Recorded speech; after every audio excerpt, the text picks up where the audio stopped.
be Arranshire. I'd best keep an eye out for spiders.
Surely that's the last of them.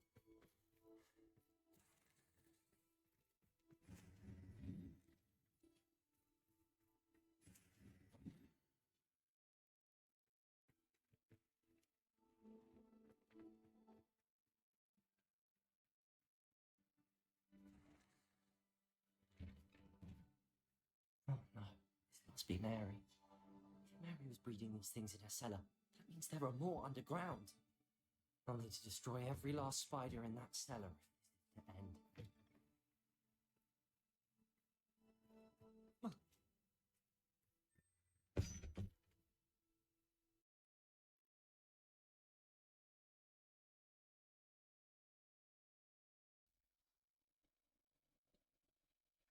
If this is where Mary bred the spiders, they're not here now.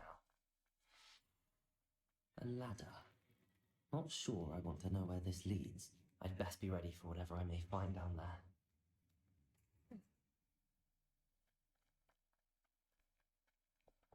Exact. I need to find and destroy all of these before the situation gets even worse. Experience.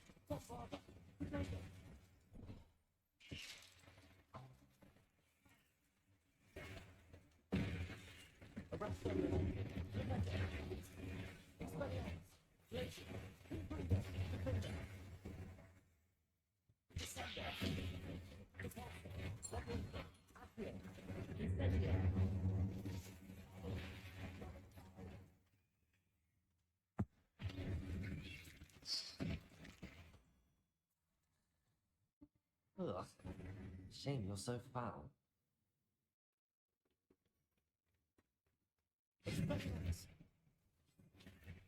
That's one exact destroyed. I should get the rest. You are the talk of the school since you saved me. Arrest them, We should discuss the next steps in our plan to...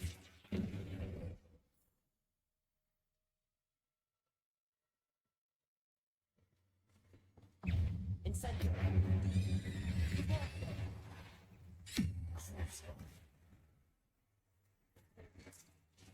Experience!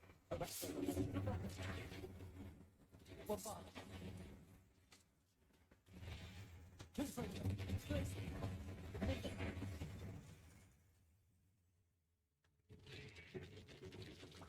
Can't let you hold frost. I need to destroy all of them. Experience! Bombarder!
Guavada.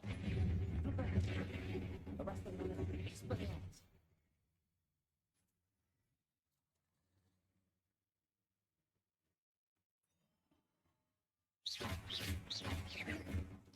These eggs must be destroyed. I suppose I know what happened to Mary Portman now. She was breeding the spiders. Rebellion.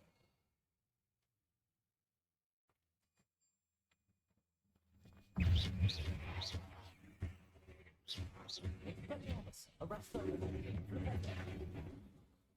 Bombard them.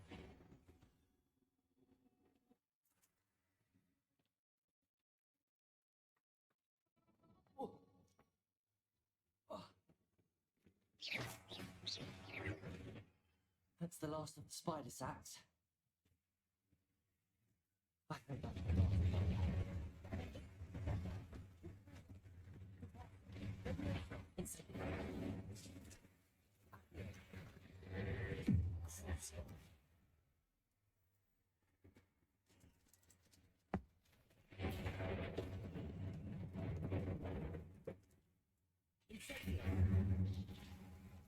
Expelliarmus. Arrest them.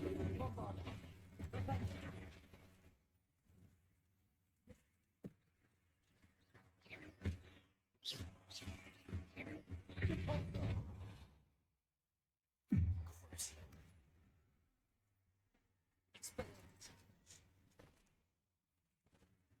Bombard.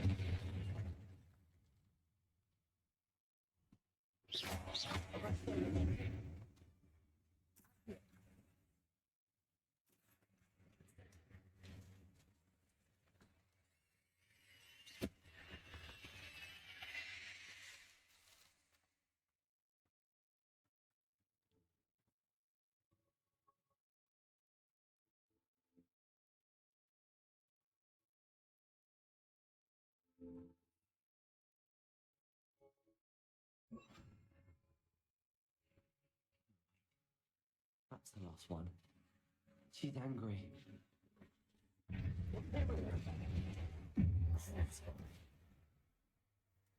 Expelliarmus. Bombard.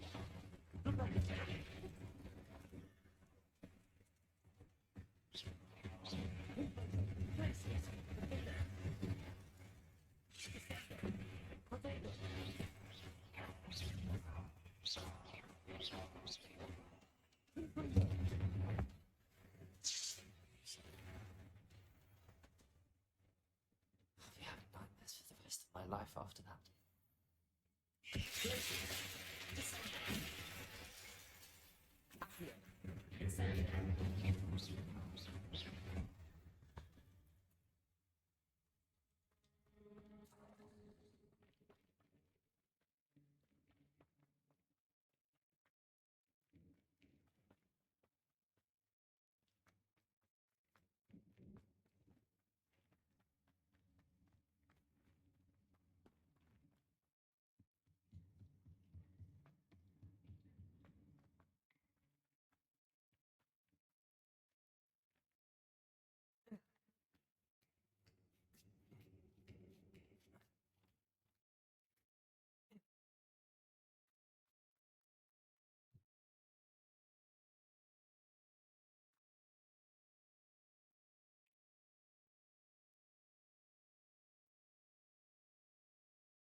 Imagine how inconvenient travel was before I invented blue powder.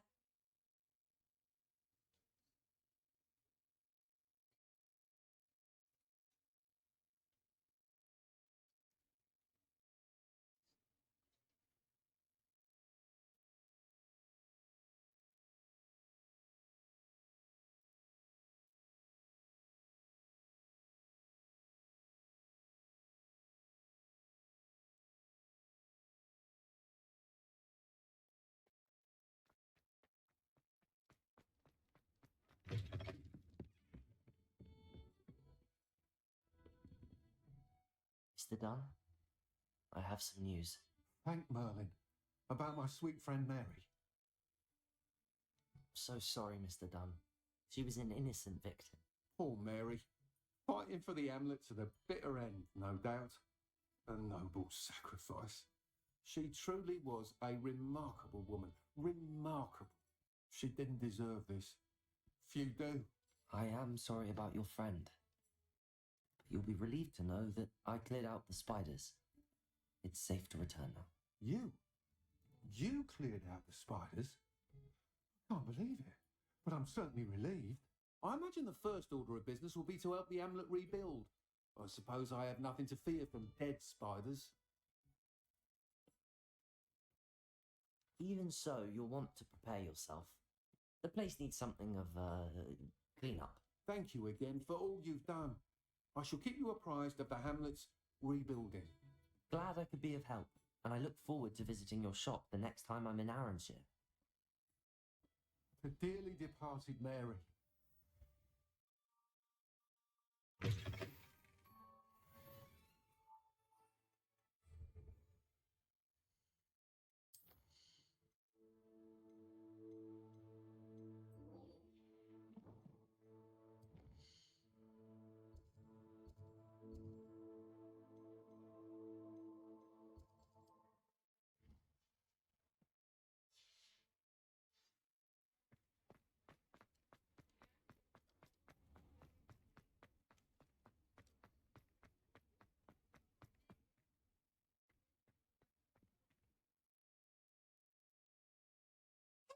Pardon me?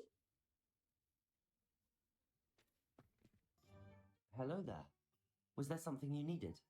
Hello, I was wondering if you would be interested in having your own shop and a house elf to help you with it. Penny's the name. Penny's mistress is selling this shop, and Penny is most eager to start working with the new owner. It might surprise you to know that Penny can sell practically anything.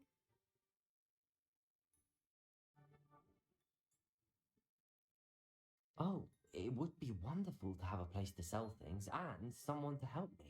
You'll be able to give Penny almost anything that you want to sell. It will be no work at all for you once the shop is up and running. If you want the shop and Penny hopes that you do, you should talk to Penny's mistress as soon as you can. Her name is Cassandra Mason. Why is your mistress selling the shop? And you? Penny cannot be certain as Mistress Mason so rarely confides in her. However, she repeatedly mentions how tired she has become of trying to let the shop. She has had rotten bad luck with the last few tenants.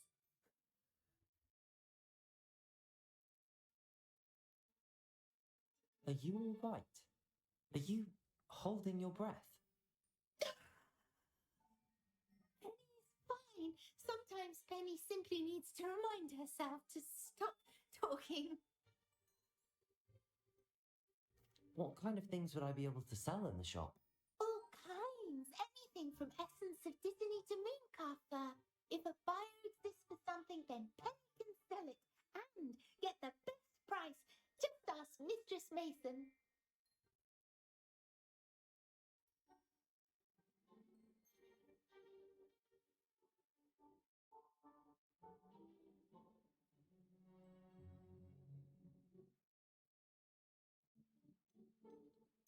Why are the premises in such disarray?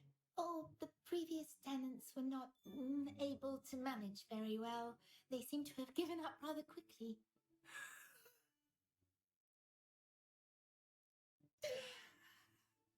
Penny is perfectly capable of helping clean and repair, so the shop will be ready for business in no time.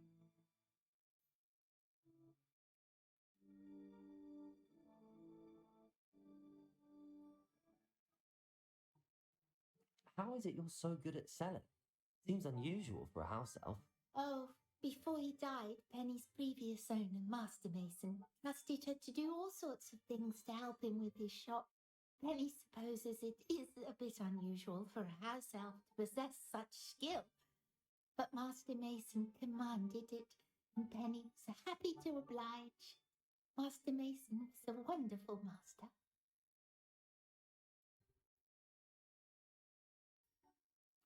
All right. I shall go and find Madam Mason. Oh, this is splendid news indeed. You won't be sorry.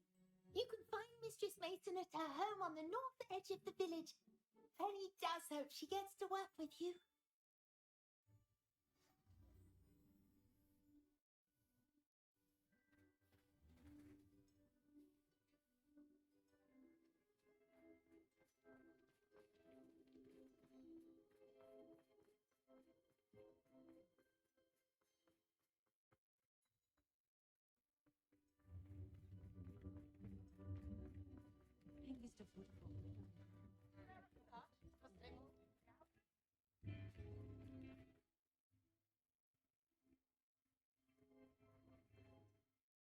Hello, Madam Mason. I understand you have a shop to sell. Why, yes. Yes, I do. Are you interested?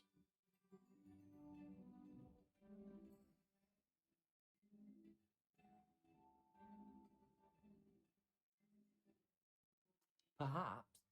It depends upon your terms. I think you will find my terms quite generous. But, and do please forgive me for asking, do you think you might be a tad young to own a shop?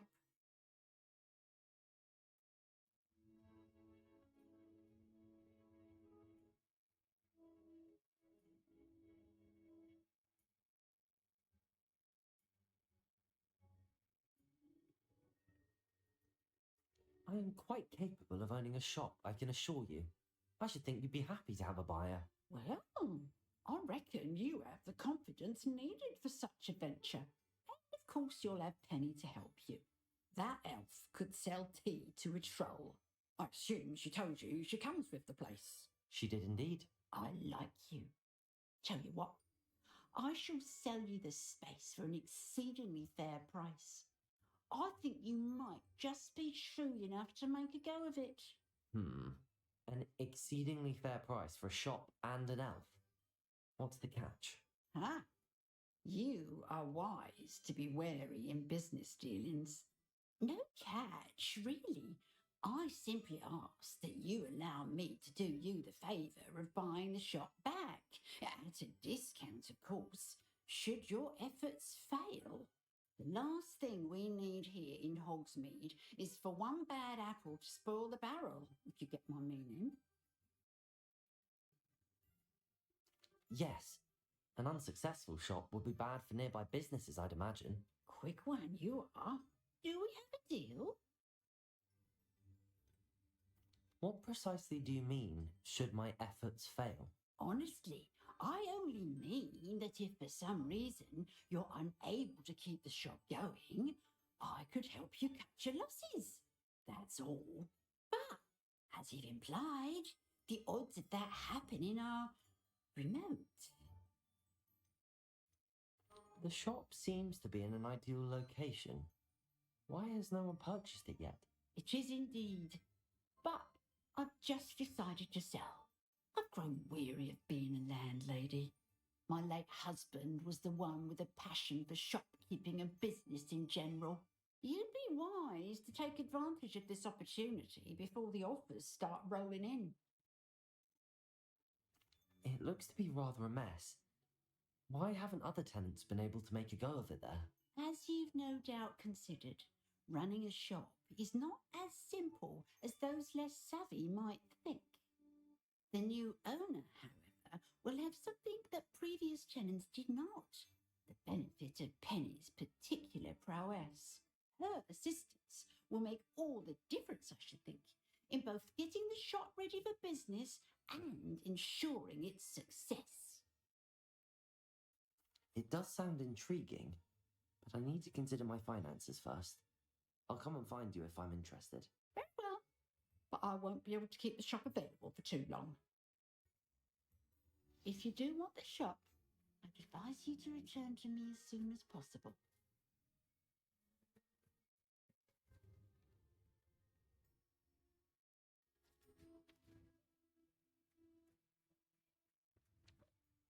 Madam Mason, about the shop. Yes? I've decided I'd like to go ahead and purchase the shop. I have to say I'm impressed.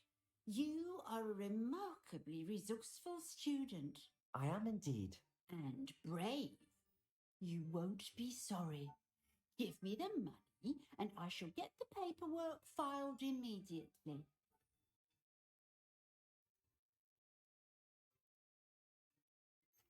Wonderful. Shall I head directly to the shop? Please do. Oh, one more thing. Since my husband died, I've not been able to bring myself to retrieve some of his personal items. They're in a chest at the back of the shop. Penny has the key. As you get organised, I would be terribly grateful if you could help an old widow and gather his things for me before you open for business. I wish you the very best of luck in your endeavours. Penny will meet you there.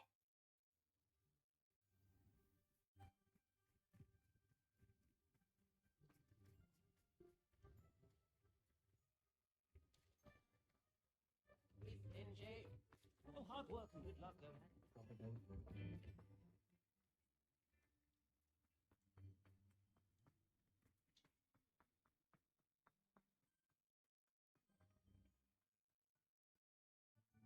Well, I've done it, Penny. The shop is mine. Oh, Penny is so pleased. Penny was hoping you would be the one to purchase it. I'm glad you're here to help me. Goodness, what a kind thing to say. Penny will do all that she can to make this a success. There is much to do. The last tenant left in a bit of a rush, so we'll need to clean up and do some repairs. Well then, let's get to it. Penny is ready. Between the two of us, we should have this place up and running in no time.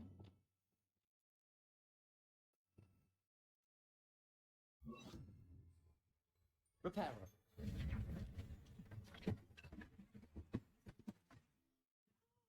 Penny's an old friend, leave her pretend. Nothing like a bit of hard work.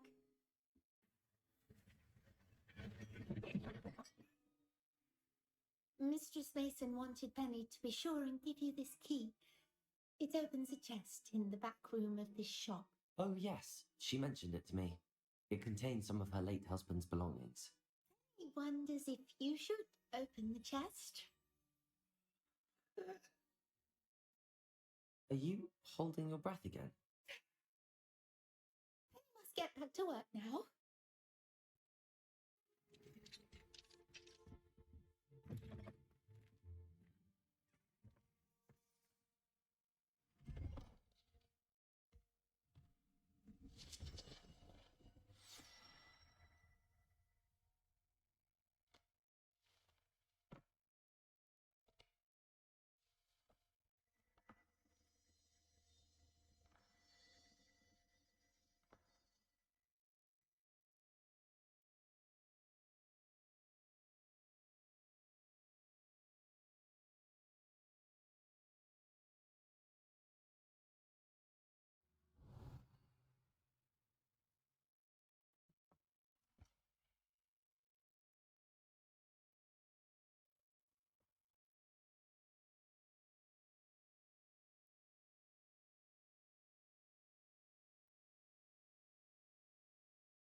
Expelliarmus!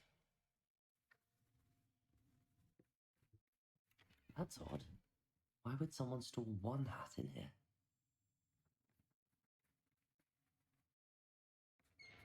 That was very hospitable. Goody, someone to play with. You seem very absurd. What fun this will be.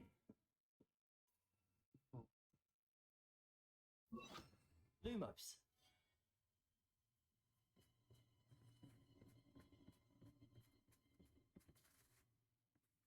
That's new. Onwards, I suppose. What? Who's there?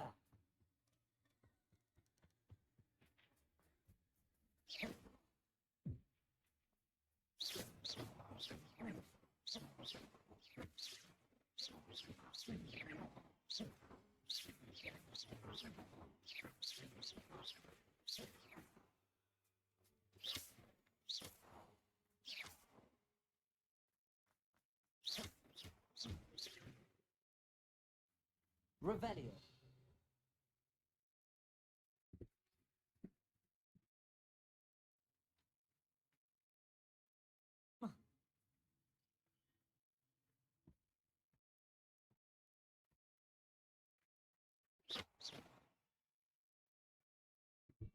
Revelio.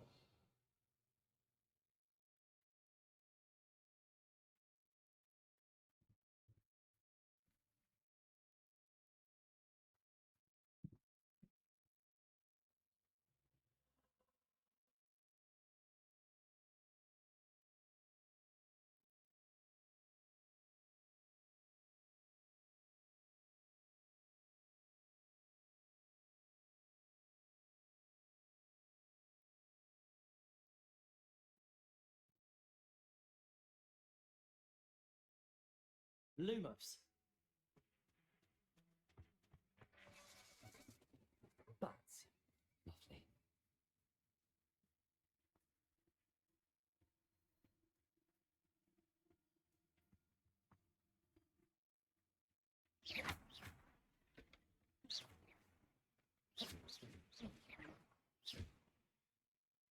Lovely.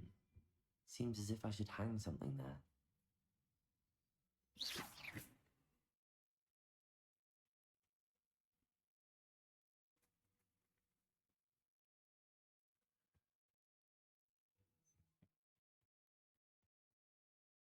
These lanterns must belong somewhere.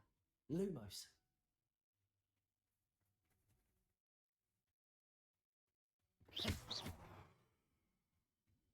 Revelio.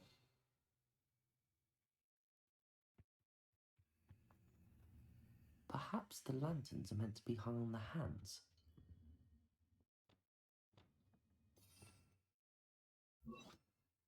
Wingardium Leviosa.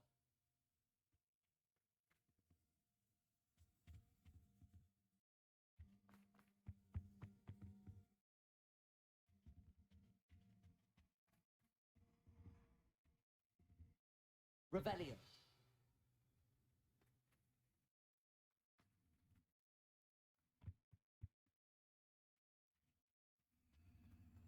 Wingardium Leviosa.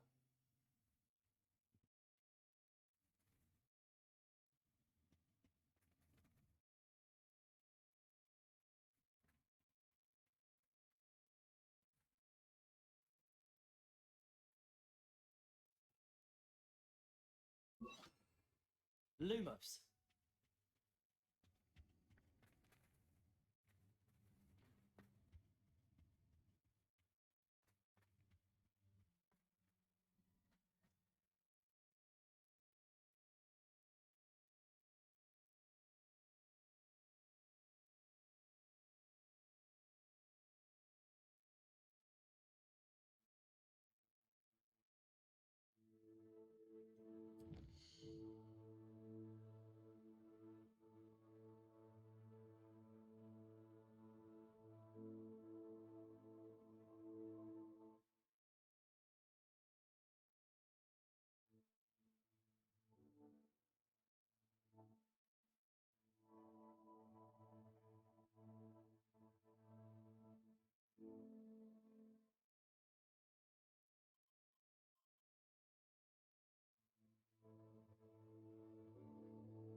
Accio.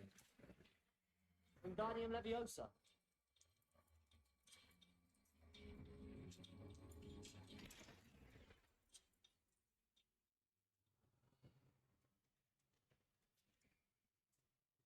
How enlightening! Ah, one, you might survive a bit longer than the others.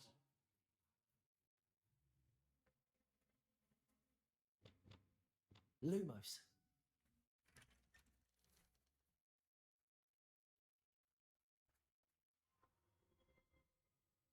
Oh, you've come so far so quickly. Well done. You might be just the playmate I've been looking for. I do hope you enjoy my playground. I encourage you to tell everyone about it, if you make it out, that is. Please try. If you get to the end, perhaps we can come to some sort of arrangement. I do want your shop to succeed, after all. What's the saying? Two sides to every story. Unfortunately for you, both sides hear into my story. And you'll have to complete that ticket in the end.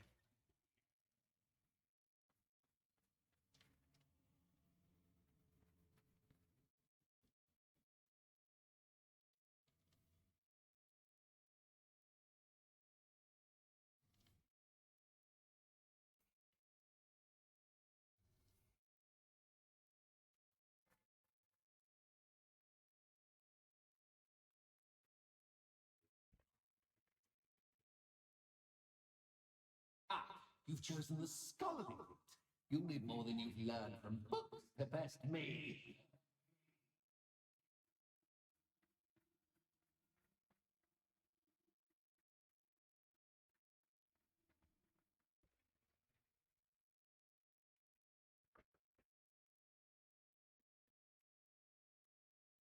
It's always good to have a different perspective.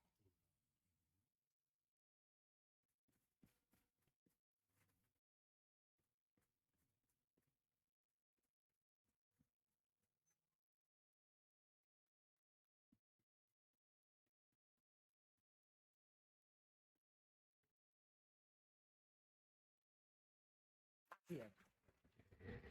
Wingardium Leviosa.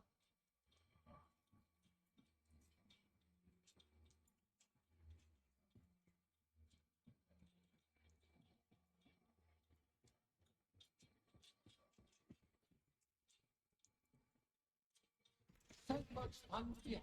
My head is spinning.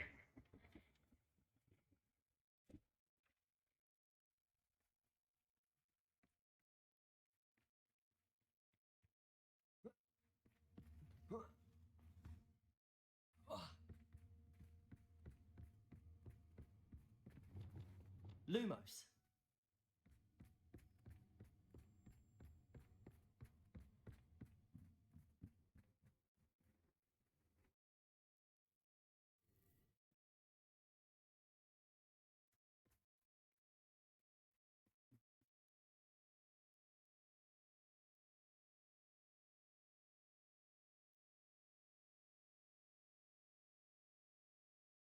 Here. Wingardium Leviosa.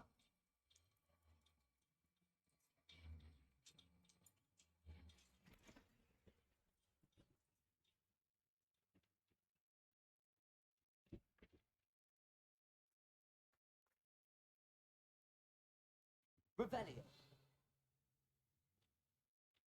Lumos. Perhaps I should pull the lantern into this room to cause the room to rotate again.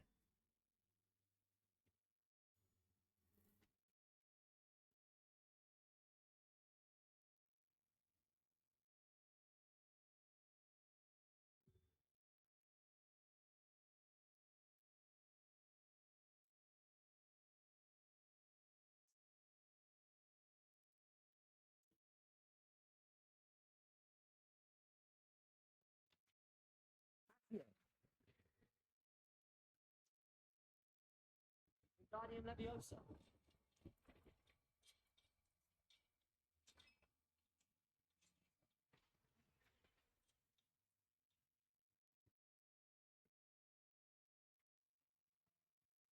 All books and no play make one quite dull indeed. Here. Wingardium Leviosa.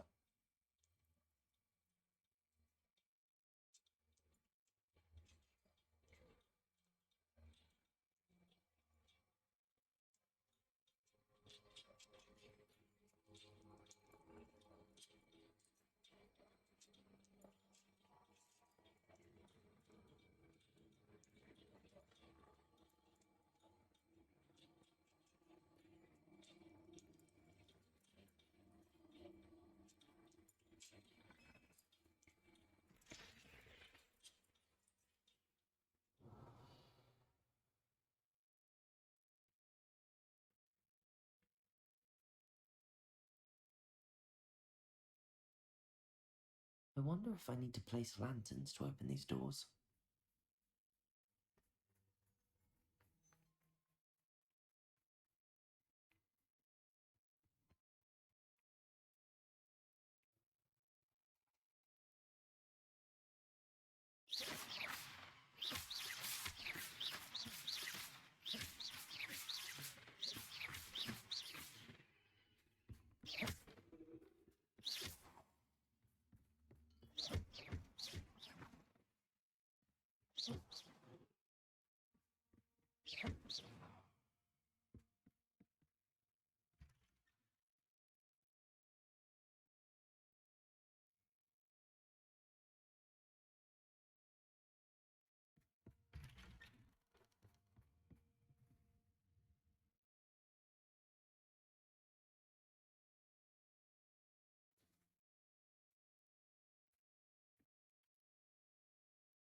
Lumos.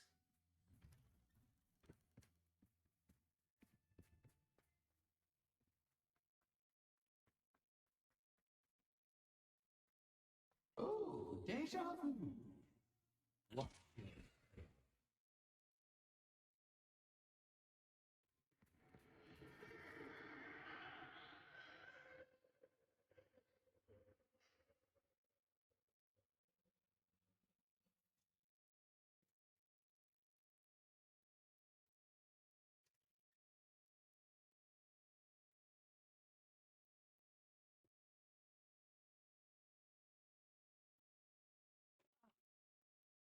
Lumos.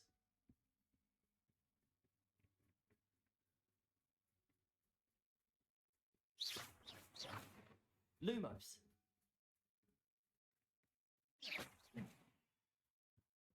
Lumos.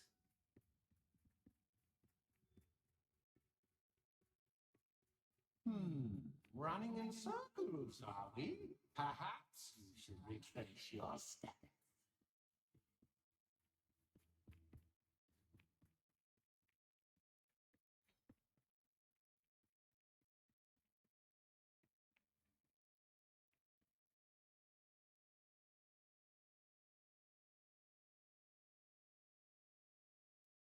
Potato. Lumos.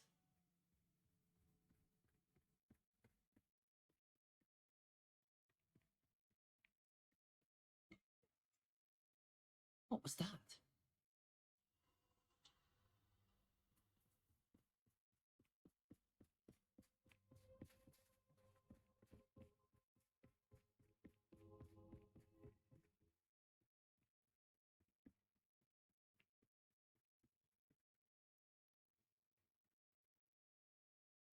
Lumos.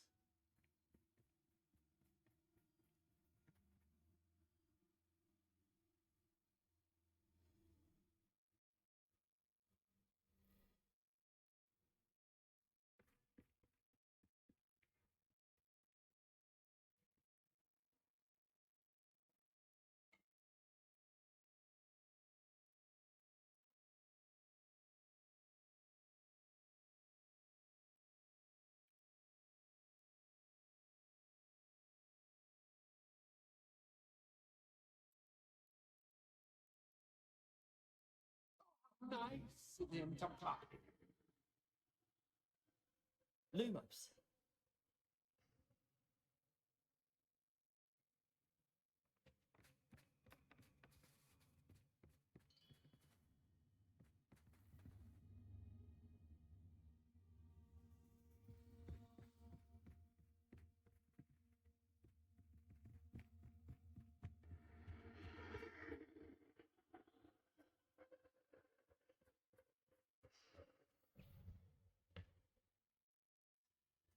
Gross.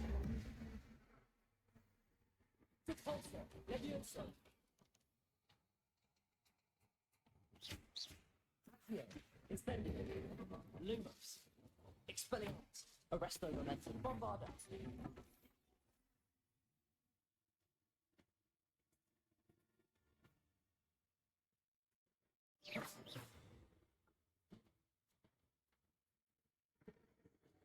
Potato. Expelliarmus.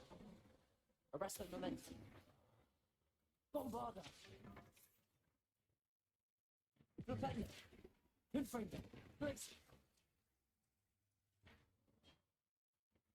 Descendo. Defender.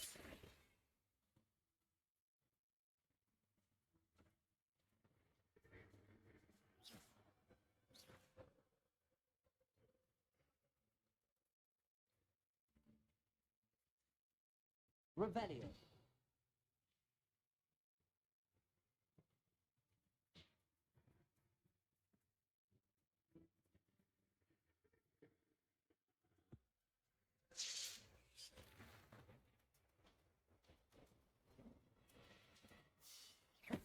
Confringo.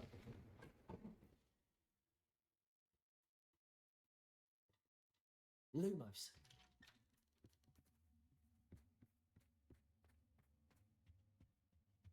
Home, sweet home. Accio. Wingardium Leviosa.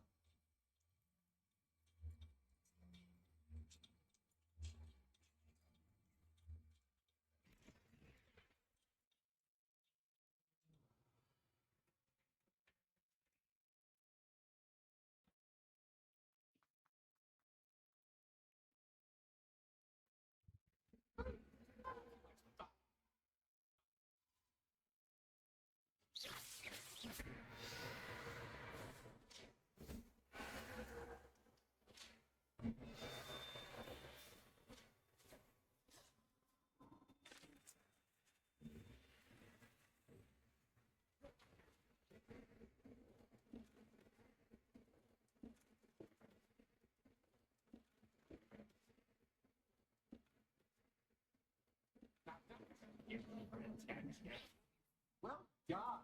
I'll give you a moment to collect it. Ta-ta for now.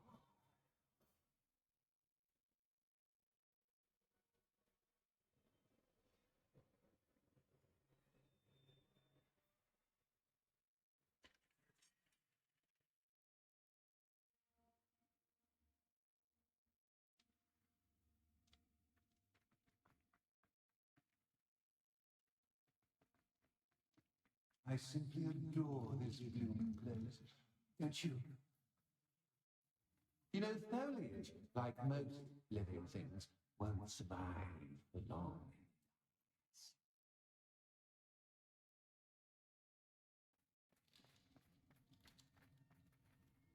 I wonder if I need to place lanterns to open these doors.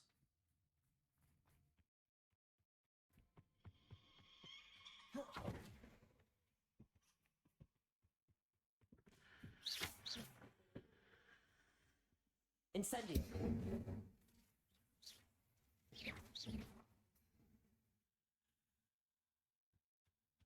Incendio.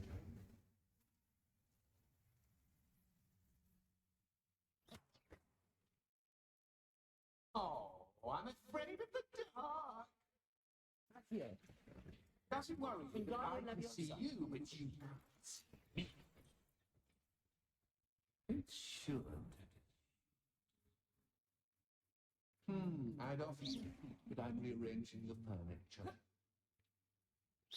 Faster, getting in.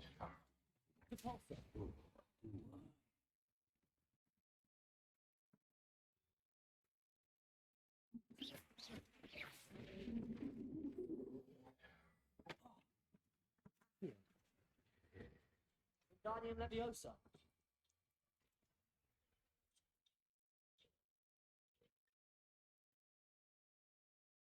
Accio. Wingardium Leviosa.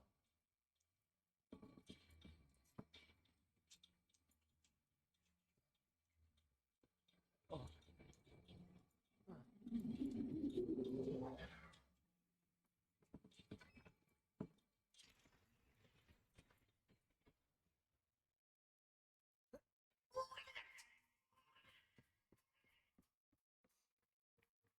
Ah, a worthy playmate. Well done. Incendio. Devolvo. Lumos. Crucible. Expelliarmus. Bombarda. Arresto Momenti. Arresto Momenti. Propello. Glacier. Confringo. Defender. Descender. Protego. Defaulto. Incendio. Cruise. Arresto momentum. Expelliarmus. Defender.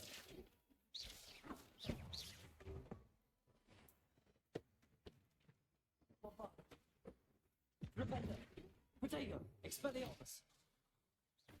Arresto momentum. Confringo. Glacier.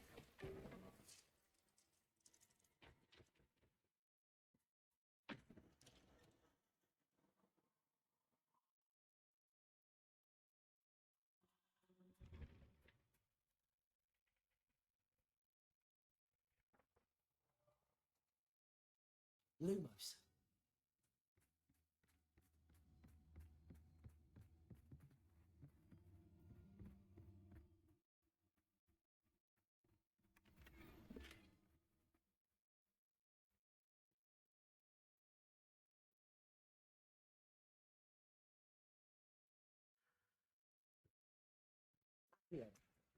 Wingardium Leviosa.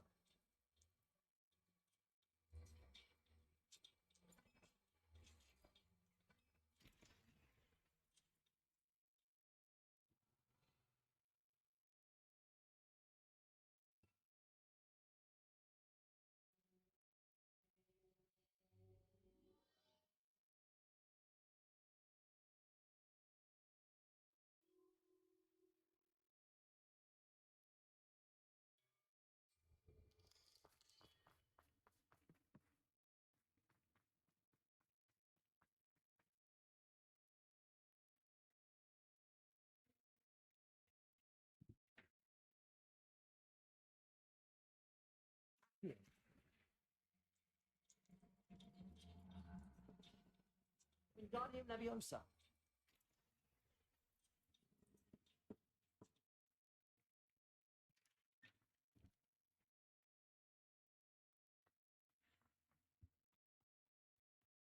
What's this?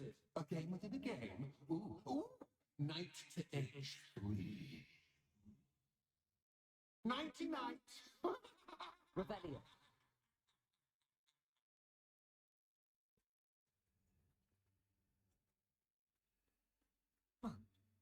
That wasn't too difficult. Oh, goodness. I do hope you're having as much fun as me. I think I'll keep you around a bit longer.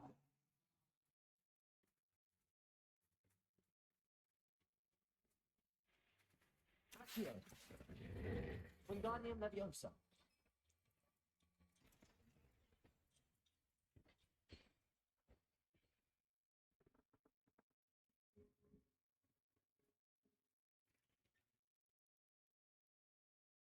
Accio.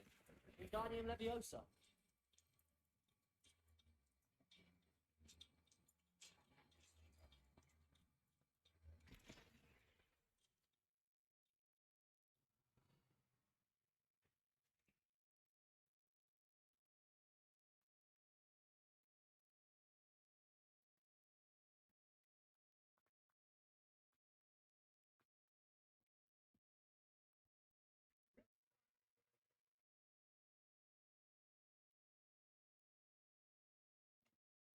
Time to raise the stakes, so to speak.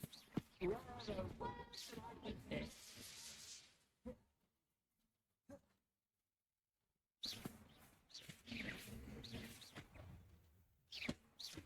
Depulso. Protego. Incendio. Accio. Lumos. Crucible. Expelliarmus. Arresto momentum.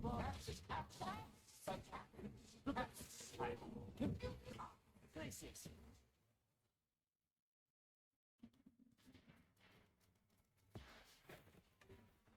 Confringo.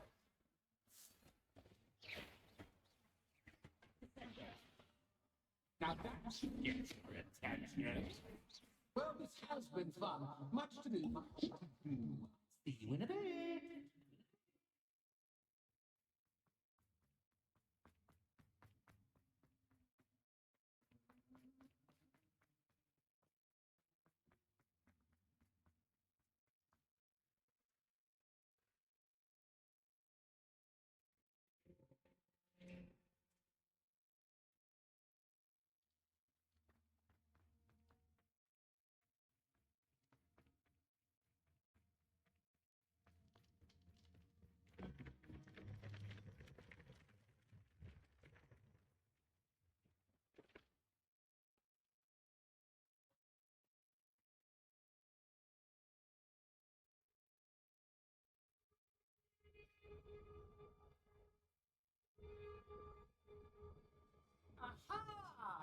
Finally! You, my inordinately clever friend, appear to have traversed this seemingly never-ending dungeon relatively unscathed. And now I suppose you want to go. Everyone leaves me, usually in a straitjacket, never to return. I'm starting to take it personally. I'm tired of having no one to play with. Ooh. Tell you what, I'll make you a deal. If you can match wits with me now and agree to give me unfettered access to the shop for, say, 1 day a month to have a little fun, I'll sign a contract. Pursuant to which, let me see, I will blah, blah, blah, blah, blah, blah. Oh, yes, leave you and your customers alone at all other times, etc., etc. You get shop, I get my chaos. Sound acceptable? Excellent! Let the games begin!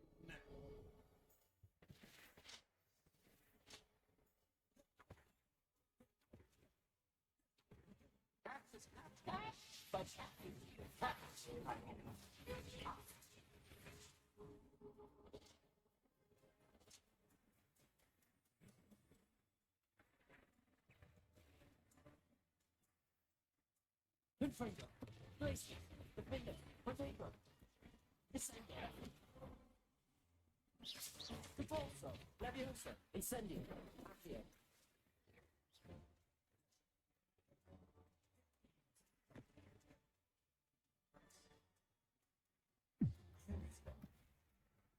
Confringo, Fixis,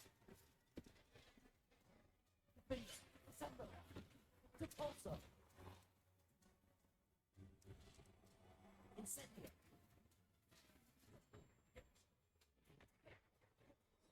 Expelliarmus, Arresto Momentum, Bombarda, Propenda, Confringo, Glacier, Defender.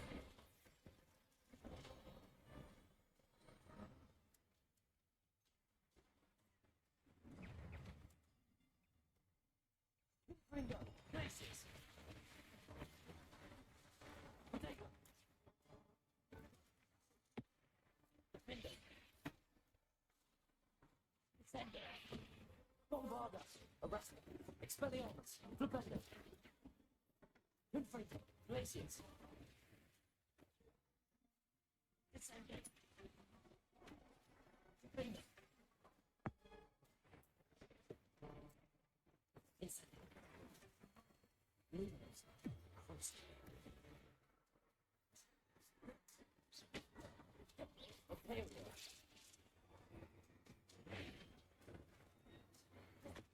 Expelliarmus, Arresto Momentum, Bombarda, Propenda, Lumos, Leviosa, Depulso, Accio, Crucible.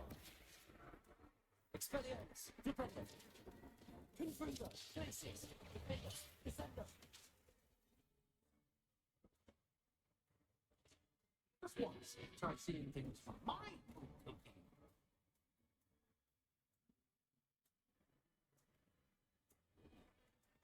Potato.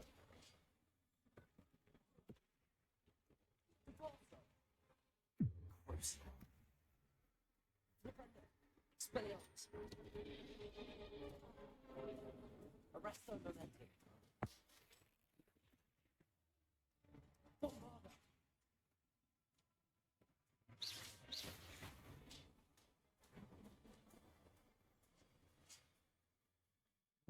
Well, finally, someone deserving of the playground I so meticulously crafted. Such a treat to have fun again in my little dungeon.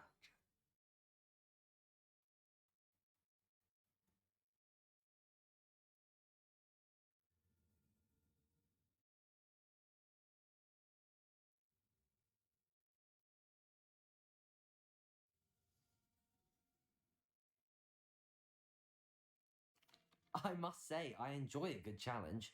Ah, a kindred, dare I say, spirit. So, about the contract. I am a poltergeist of my word. Just to be clear, what does this agreement entail, specifically? Pay attention. You guarantee that I can have my fun at least one day each month without fuss. I let you work the rest of the time, mostly in peace. Why would you enter into such an agreement? Much as I love banging about the place, it's no comparison to seeing customers' faces when I bonk them on the heads with a chocolate frog. But one doesn't really understand the value of an audience until one is without it. Very well. I shall agree to your contract with one small addendum. Hooray! No more of this unsatisfying banging about all day in a pitiful void. Wait, did you say one small addendum? I did. In order that I have a successful shop with lots of customers, would you agree to causing chaos only after 9 o'clock in the evening? Would you agree to at least 2 days a month instead of one? I would. Pleasure doing business with you. You've worn me out. Ah, well done. I had a feeling that. I have to admit, Cassandra did a wonderful job finding the plucker, playmate.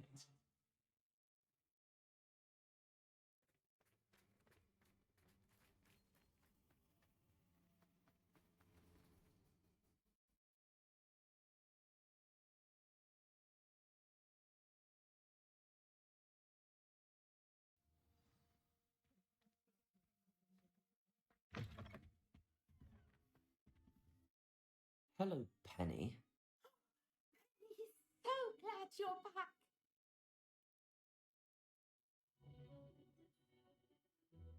You knew exactly where I was going when I entered that chest. Penny was beginning to think yet another shopkeeper was going to end up in St. Mungo's. Another shopkeeper, St. Mungo's. I think you should explain, Penny. Penny, please stop holding your breath. Tell me what's going on. Oh, please forgive Penny. Penny is forbidden from telling you anything. But how can you be forbidden from telling me what's going on? I purchased this shop. Penny's confused. Penny thought that if you came back, you would own the shop.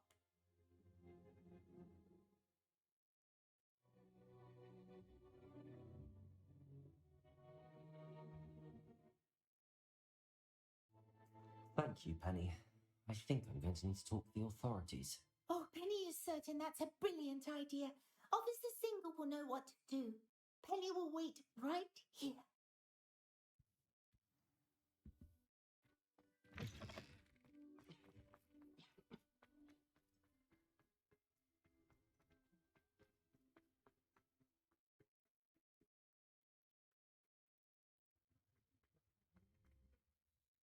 Officer Singer, I have some information you might be interested in. Ah, good to see you again.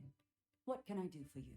Cassandra Mason sold me her shop and then tried to drive me mad in a haunted dungeon. Cassandra Mason sold you her shop. Well, yes, she said she did, but I think you might have missed the bit about the dungeon. No, I heard that bit too. And, according to the house elf that came with the shop, she has done this sort of thing before. Repeatedly. I wondered what was going on. She seems to have had a great deal of trouble keeping a tenant in that shop. In any event, these are serious accusations indeed. Perhaps a little visit with Cassandra is in order to clear this all up. Shall we?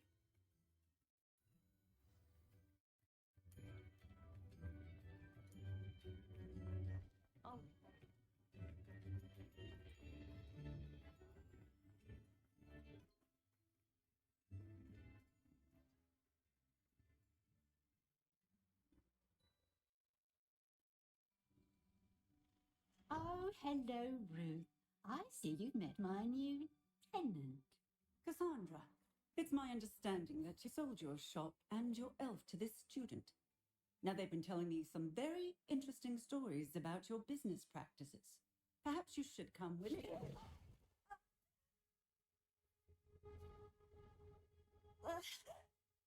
Stop.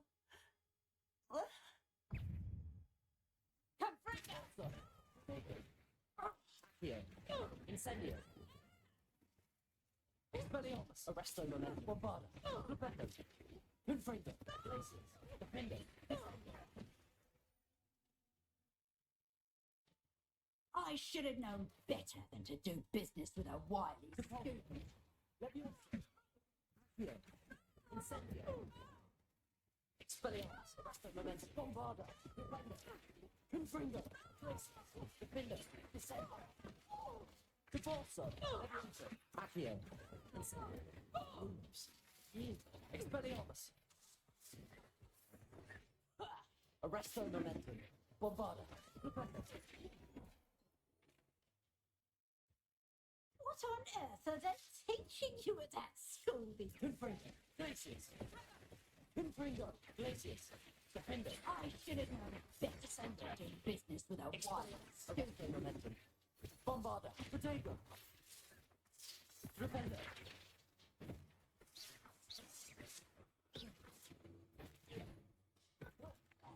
Expelliarmus. Bombarda. Defender. Confringo. Glacius. Defender. Repulsor. Accio. Incendio.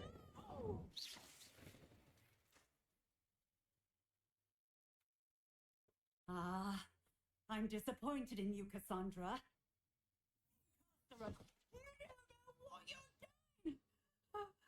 Don't I? I always wondered why you couldn't seem to keep a pennant in that shop of yours. I must admit, the notion of a haunted dungeon never crossed my mind. Thanks for this.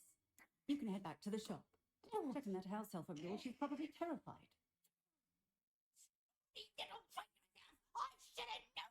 Silencio.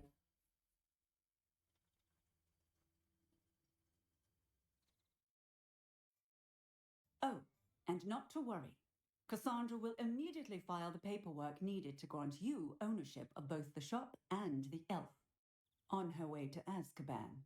Thank you, Officer Singer. Best of luck to you as the newest shop owner in Hogsmeade.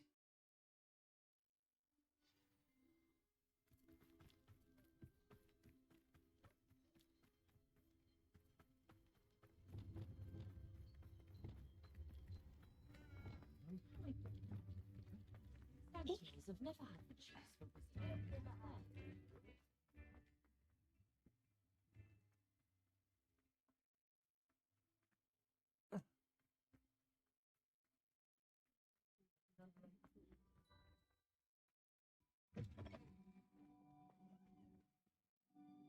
Penny, I have what I hope will be good news. Officer Singer confirmed his ownership of the shop has now transferred to me. Oh, well, that is good news. Penny is so relieved. Penny had the most difficult time keeping the truth from you. Penny promises to work as hard as she can for such a kind new owner.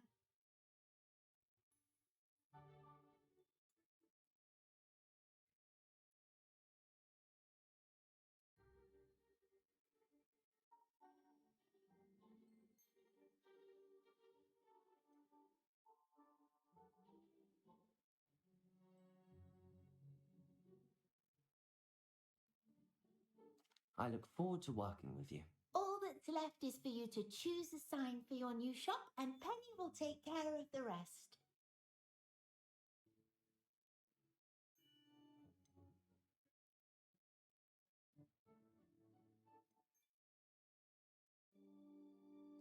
I choose Vestas and Venom. Excellent choice. Have a look outside. Thank you. I shall work on collecting items for the shop's inventory. Oh, and Penny, we'll be closing the shop by 9 o'clock every night.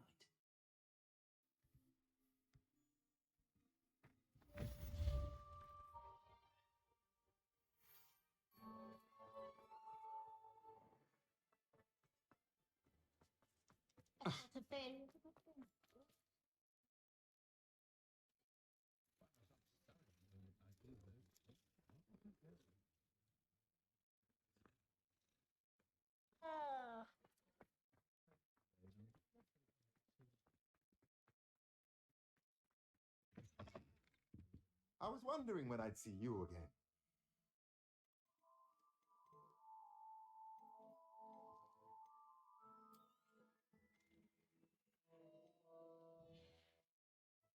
Let me know if there's anything else I can do.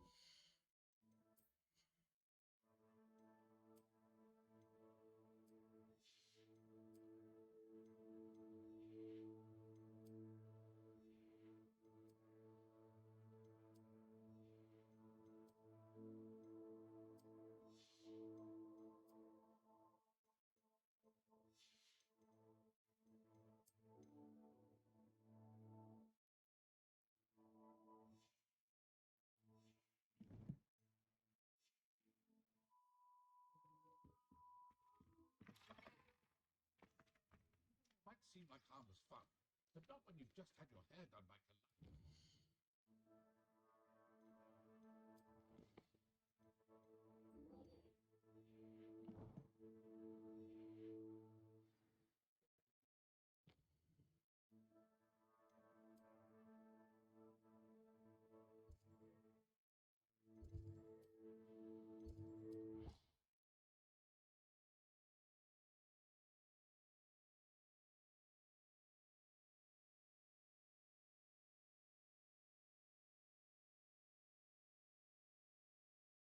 Nice to see you, my young friend. Ah, I have been meaning to speak with you. I still can't believe we escaped the Ashwinders. You may not realize it, but you are the talk of the school since you saved me that day. I wonder how everyone knows about it. I told my mother in the hope that she would be more forgiving of what I have been up to if it came from me. She likely told other professors, and news travels quickly. Unfortunately, she might, in fact, have been even less forgiving than I'd hoped.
If she knew more about what you've done, I suspect she'd be proud. If she knew any more about what I've done, she would never let me out of her sight again. I'm sorry. Has Officer Singer done anything with the evidence we provided? She has not. Harlow is as strong as ever. Someone needs to stop him, whether it is us or Officer Singer. If someone had stopped the monsters like him in Matabeleland, my father would be alive today. What exactly happened to your father? It was a beautiful day. My mother had gone to tend to a neighbor who was ill, and so my father and I were galloping in the savannah. Galloping? Your father was also an animagus, I take it. He could become the most majestic giraffe, and he would carry me on his back, my arms around his neck. We were on our way home when we surprised a group of bandits who had come from our village. One of them saw me just as he removed a scarf from his face. He shouted and then aimed his rifle. He didn't want you to identify him. Exactly. In an instant, my father bowed his neck to protect me and was hit. As he fell, my father changed back into his human form. When the bandits saw this, they turned and ran in fear. Magic terrified them, and then he was gone. and it was all my fault. Your fault? How so? He died protecting me. If I had been capable of protecting myself, he would still be alive today. My mother and I tried to go on without him, but it became too much for us. A few years later, we left to come to Scotland. Do you think taking down the Ashwinders will avenge your father's death? No. Vengeance is not what drives me. My father would not want that. He and my mother raised me to believe that it is a privilege to be able to fight for those who cannot. I know there is risk involved, but I feel it is worth it. I am glad you seem to think so too.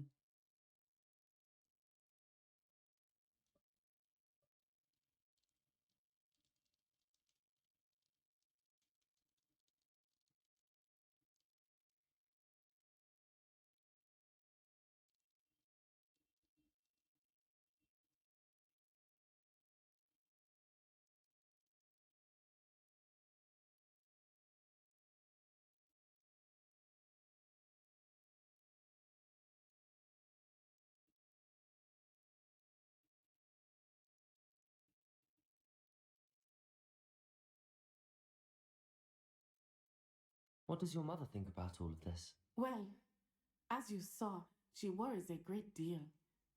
She is an excellent seer, but I think it bothers her to this day that she did not see my father's death coming. She misses him, as do I. So I believe on some level she understands my need to seek justice in a small way. But that does not mean that she likes it. Do you think your father would approve of the things we've been doing? Oh my, that is a good question. In theory, yes, although he would worry as my mother does. But I think he, of all people, would understand my persistence. My father never shied away from a fight for good, no matter how ruthless the foe. And I think he would have enjoyed knowing that I had a compatriot like you. I'm sorry, Natty. I can't imagine what you've been through. Your father sounds exceptional. He was truly extraordinary. And thank you for your kind words. We all have our burdens. My father had a saying about that. Yes, I remember. Rain does not fall on one roof alone. Exactly. Soon you and I will put an end to the Ashwinders, beginning with Harlow. And once he is gone, we will turn our attention to Rookwood. We are making progress, and we will succeed. Thank you again for saving me. You deserve all of the praise you have received.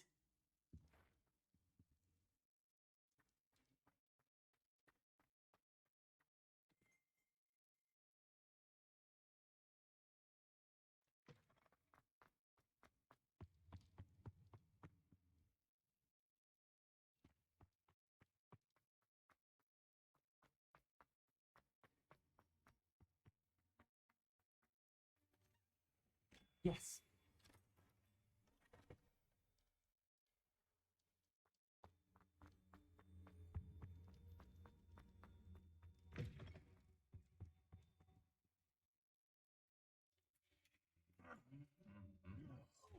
Potato!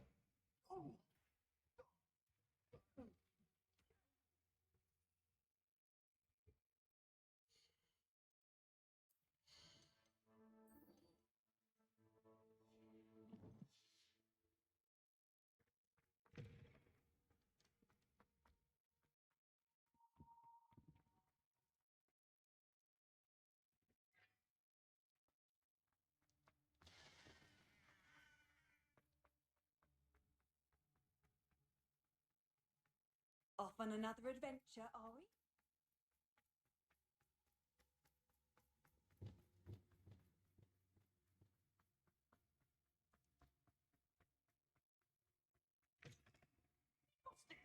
Afraid of a staircase.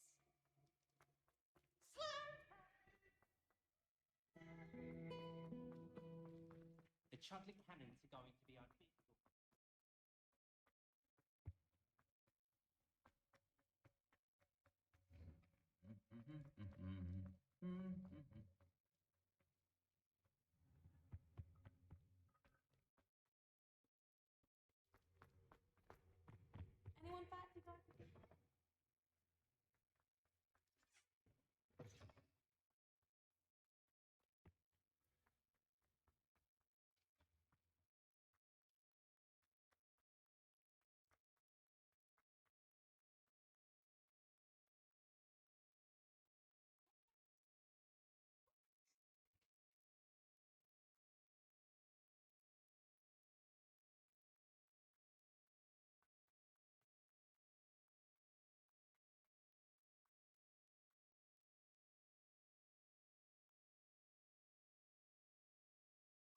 said that travel.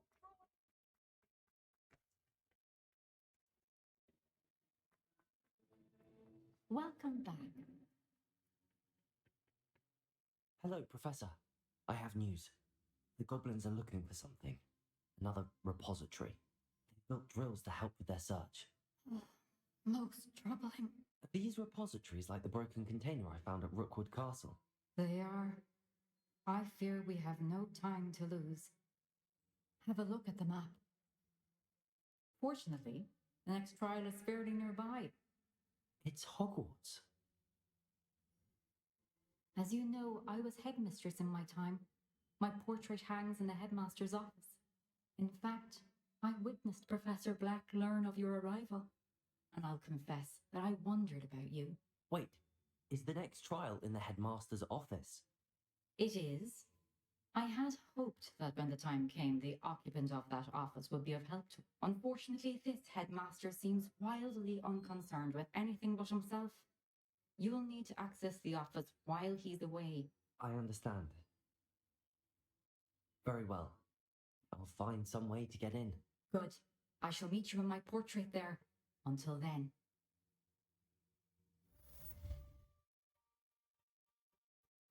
How will I gain access to the headmaster's office? Perhaps Professor Fig will know what to do.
He thinks he's getting away with this. He has another thing coming.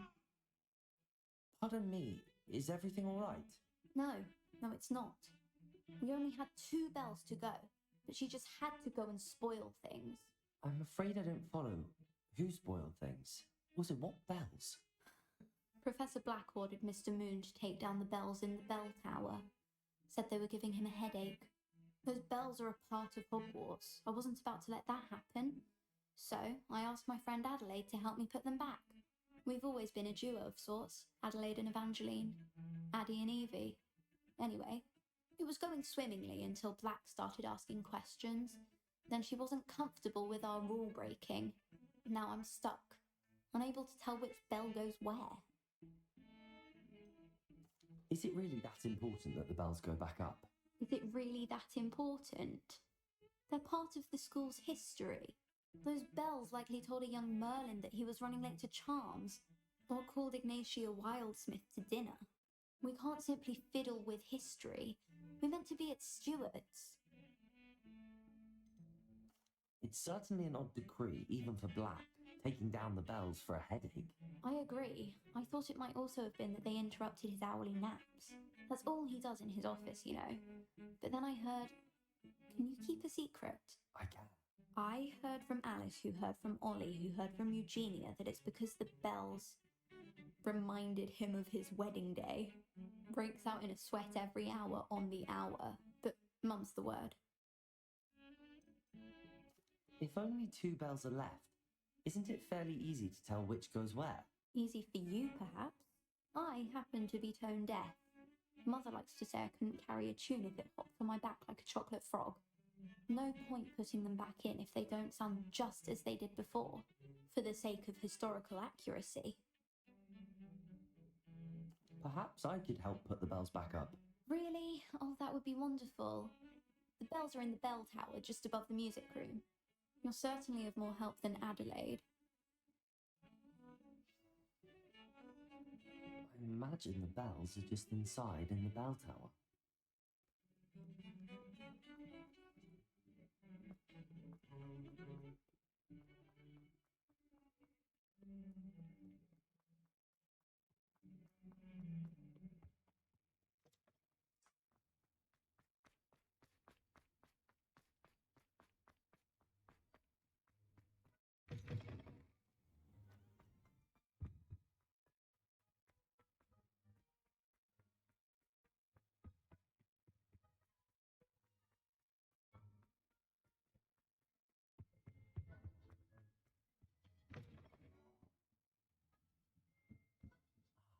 The bells must be upstairs.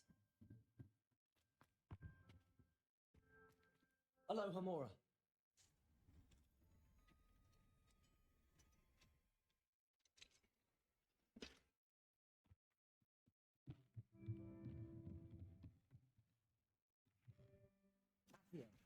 Guardian Leviosa. Found them. I'll have to get those up there somehow. Guardian Leviosa, perhaps. 1 up, 1 to go.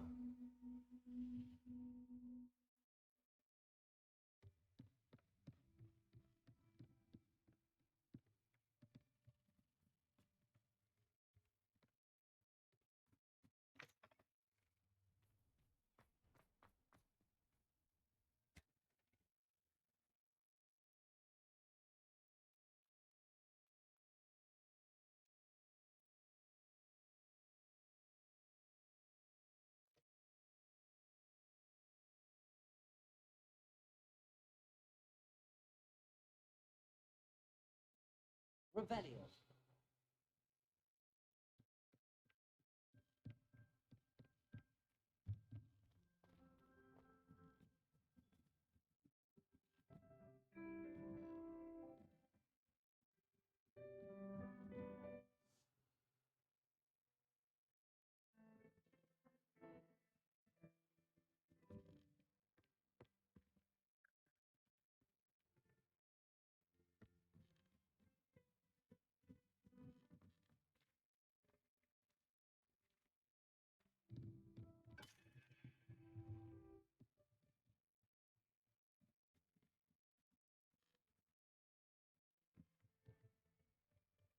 Revelio.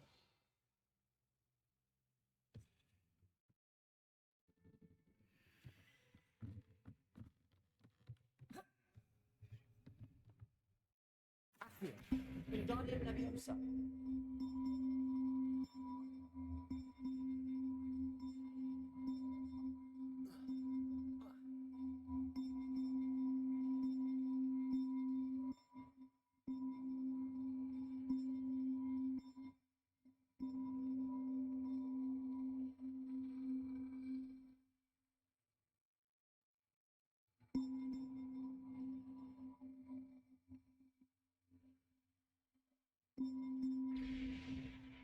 Well, that wasn't too hard.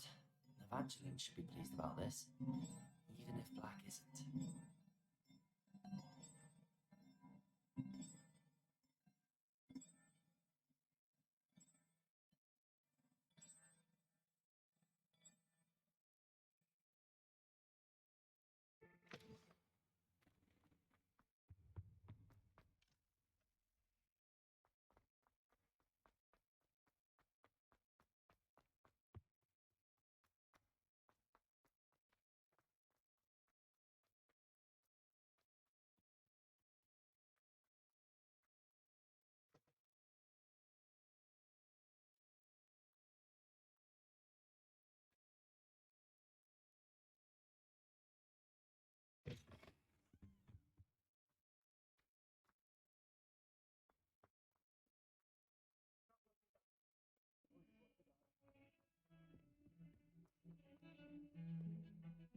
The bells are back up, Evangeline. Oh, you're a credit to the school. I can't wait to hear them. I can't wait for the headmaster to hear them. I wish I could see his face. Future generations may not truly appreciate what you've done, but I do. And I hope that you do as well. I don't know how much this means for me and for Hogwarts.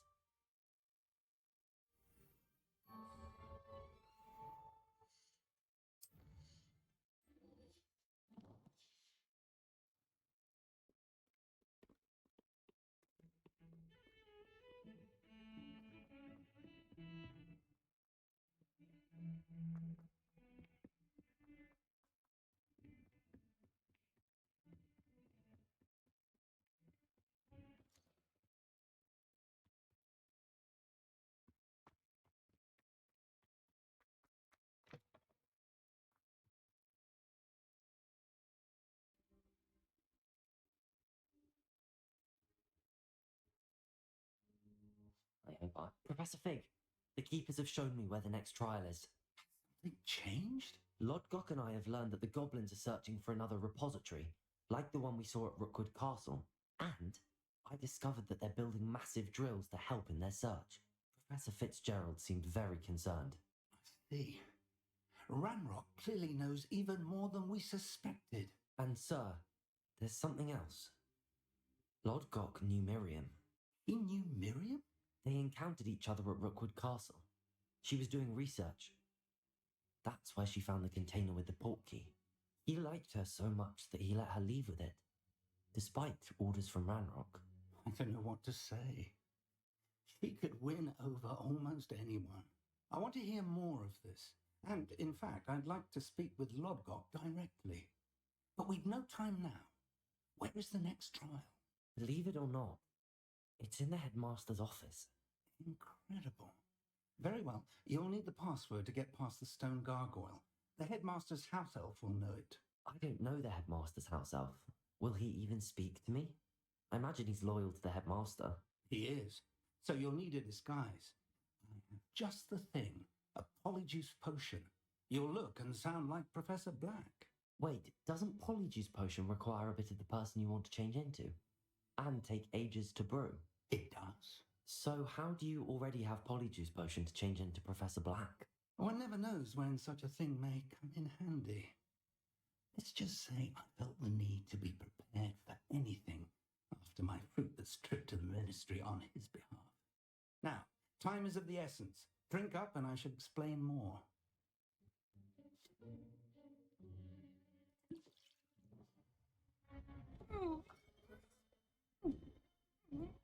How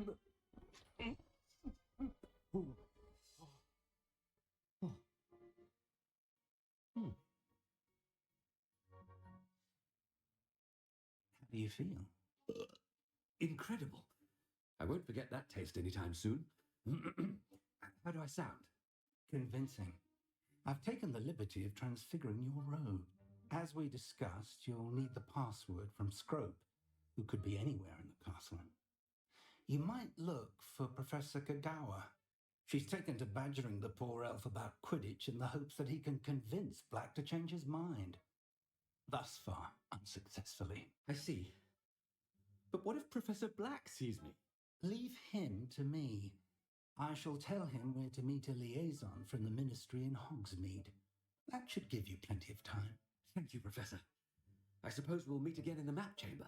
It's rather strange to hear gratitude coming from Professor Black. I'll see you there. Now to find the headmaster's house elf.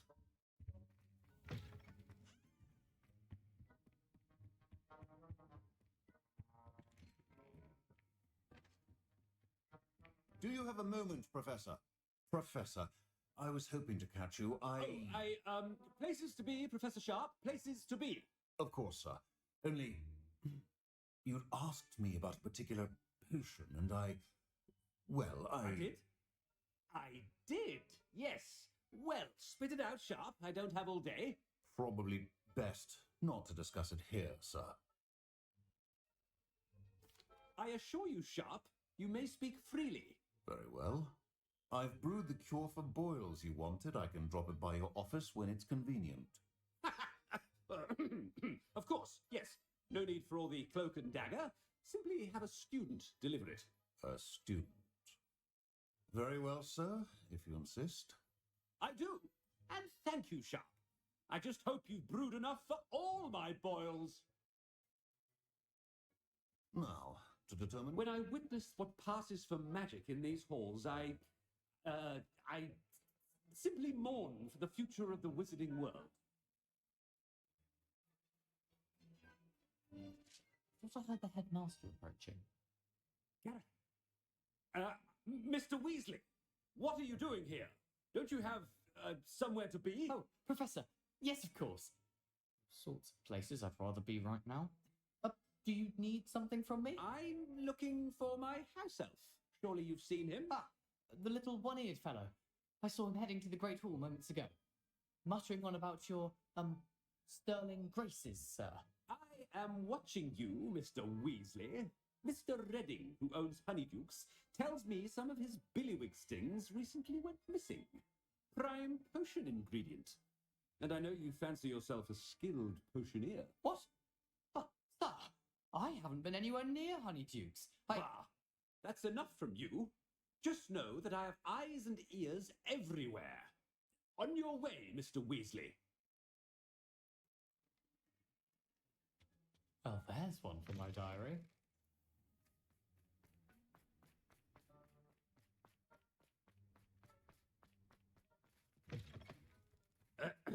I wonder almost daily why I accepted this appointment from... Headmaster? Here, what could he want? Mr. Gaunt! Where do you think you're going? I beg your pardon, sir. I'm simply on my way outside. Taking the day off, eh? Typical student, wasting the hours away. I have to write 20 inches on Dittany and its uses. Was heading to the greenhouse. Ah, yes. Mixed with bubo tuber pus makes a fine mustache paste. Yes, mustache paste. I find. Are you feeling all right, sir? You don't seem yourself. I assure you I am quite healthy, Gaunt. If I need a medical diagnosis, I shall head to St. Mungo's. Something. I haven't time for any of you at the moment. None. None at all. Move aside. Professor, a word? Professor Black? Again, it is not too late to reconsider your decision regarding Quidditch. We could still have trials and a somewhat shortened season. It would be better than none at all. But the injury, Madam Kogawa. Professor, more than one student has taken a bludger to the head on our pitch. I dare say it knocked some sense into them. And they are fine now. The fact that it happened to be a pureblood, well, that's no reason to... What nonsense! That you would trivialize the health of a student over a silly game. A silly game? You are quite impossible sometimes. Sir, I've a good mind to write to the Department of Magical Games and Sports at the Ministry about you. Good idea. I can even provide the parchment should you need it. Now, where is my elf? Parchment? Very well, I will, and with pleasure. And I spotted Scrope in the Great Hall. Seems to be avoiding me. I wonder why. Good day, Madam Kogawa. What did we do to deserve him as a headmaster? Greetings! I mean, out of my way, children.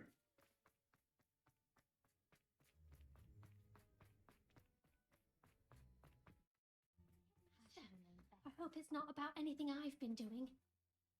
Miss Broom, a word. Oh, Professor, this is an interesting surprise.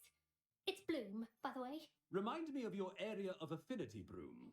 OWLs are swift approaching. Charms, sir. Non-verbal spells. Might work on one that makes me disappear. Well, keep at it, Broom. And before you know it, you'll be as invisible as that new fifth year seems to be. They're not invisible, sir. I've seen them near the library. In fact, they help me with my, heavy books. Speaking of invisible, where's my blasted house elf? Something seems a little off with the headmaster.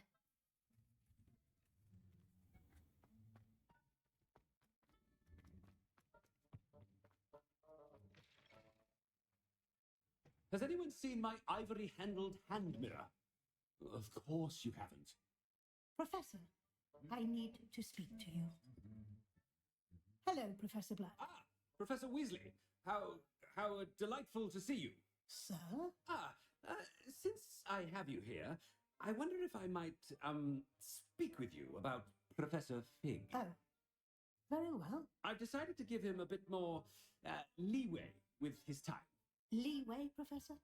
Are you sure that's wise? I confess I do worry for his students. He's rarely here as it is.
Ah, well, yes.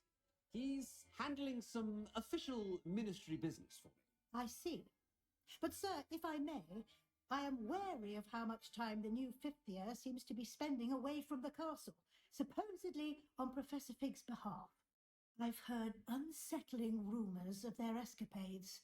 Everything from sneaking into the Forbidden Forest to confronting Ranrock's loyalists and Rookwood's lot. What? Goodness. You cannot believe everything you hear, Professor. No, you cannot. I mean, I shall keep an eye on Fig. You simply keep doing the wonderful job that you're doing. Simply wonderful. Thank you. But I'm happy to look into... Good. That'll be all, Weasley. I mean, Professor Weasley. Good day. A wonderful job. Leeway for Professor Fig.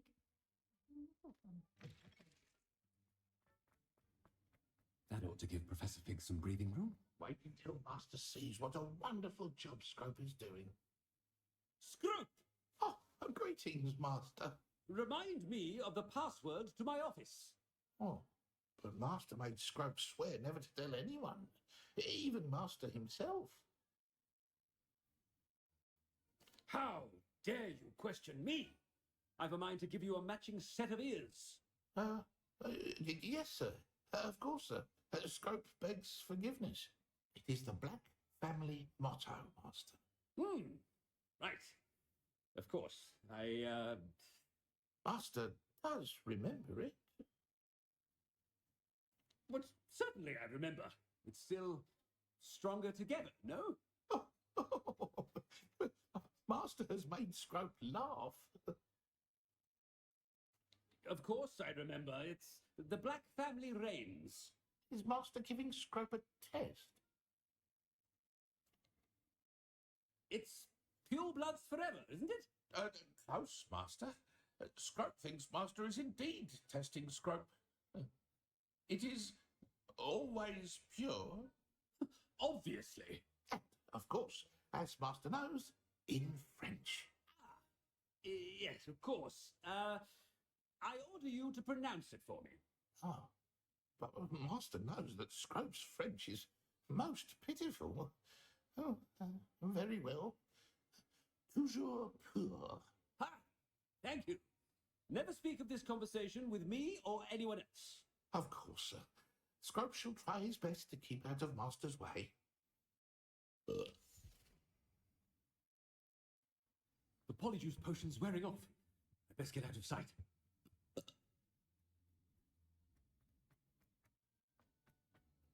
Made it just in time. It's wearing off.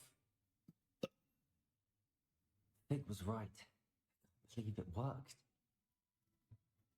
Now to speak the password to the gargoyle.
The gargoyle. That's where I need to speak the password. Toujours pure. Rebellion.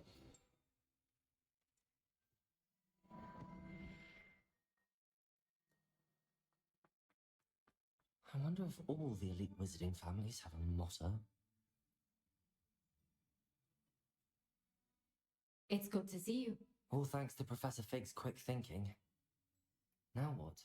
Approach the pedestal in the antechamber and read the book that appears. What can I expect to find in the book? A story. I cannot say more. You may recognize some elements of it, as I was inspired by a tale with which many wizarding children are familiar. I suspect there will be more to this than reading a book. Your suspicions are correct. We shall speak when you are finished. Has this been under the headmaster's nose all this time?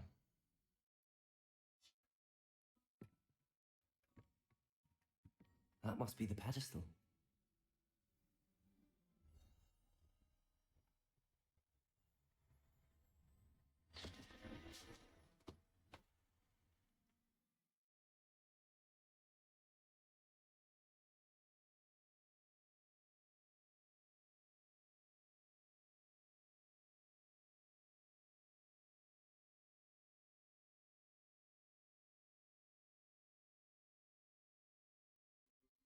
Where am I? Professor Fitzgerald? Can you hear me? I am here. In this place, you may call me Neve. You shall be witness to a fable. Pay attention. Things are not always as they seem. You must move in this place as in life. Death takes many forms. Avoid each of them at all costs.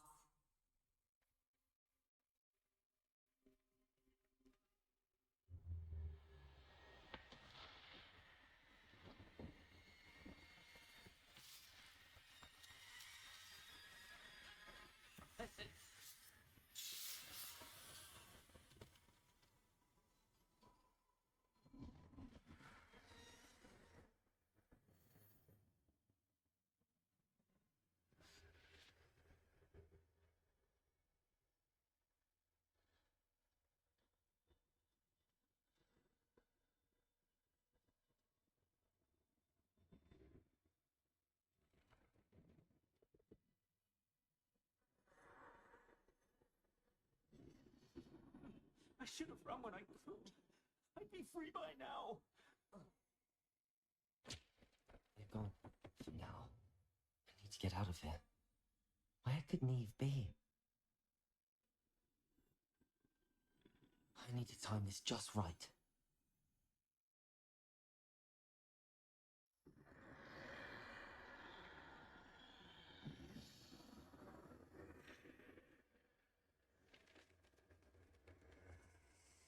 I see. A staircase straight ahead.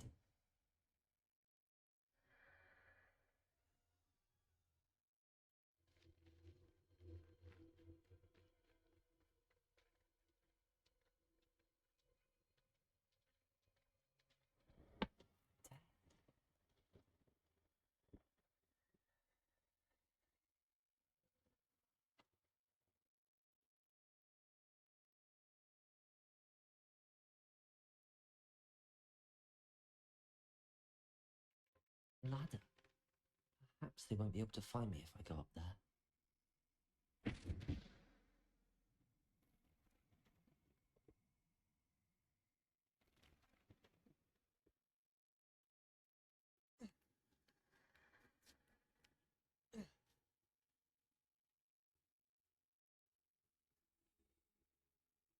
Let's move while I can. Neve must be here somewhere. Too many. I must cross this road as fast as I can.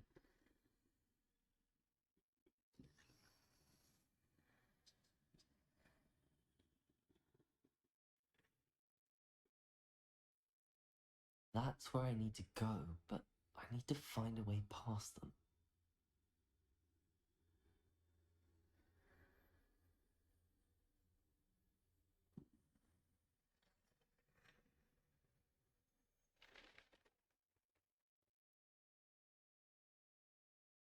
Nothing this way, but more danger. That's me.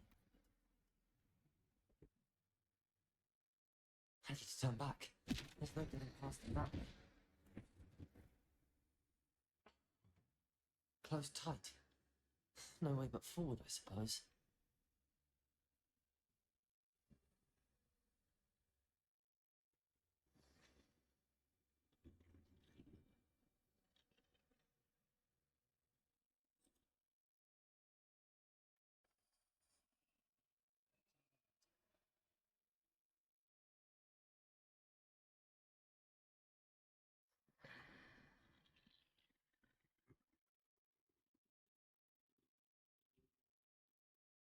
It's my chance.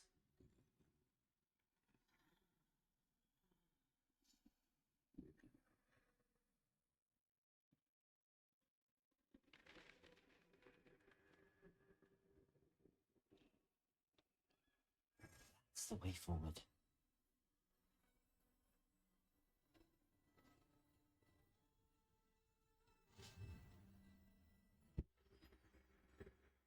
Can this be? I think I'm invisible.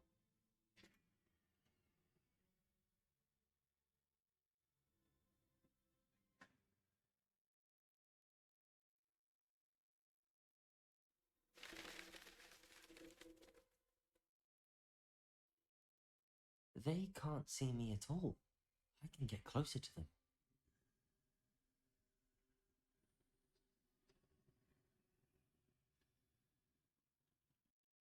This is the way forward. Finally free. Where are you, Neve?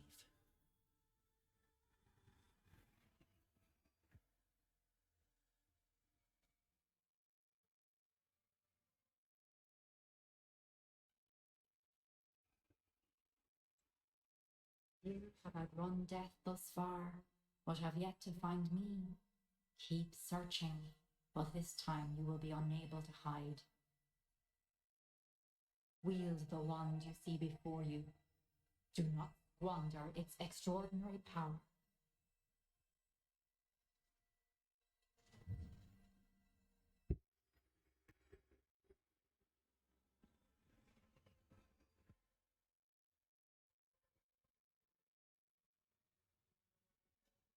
I've never felt such power. Depulsor!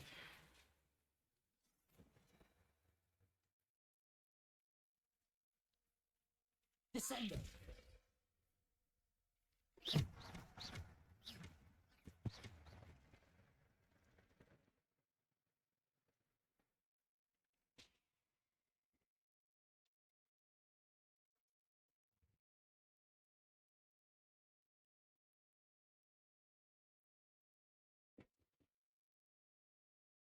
Bombarder. Depulsor. Depulsor. Bombarder. Depulsor. Defender.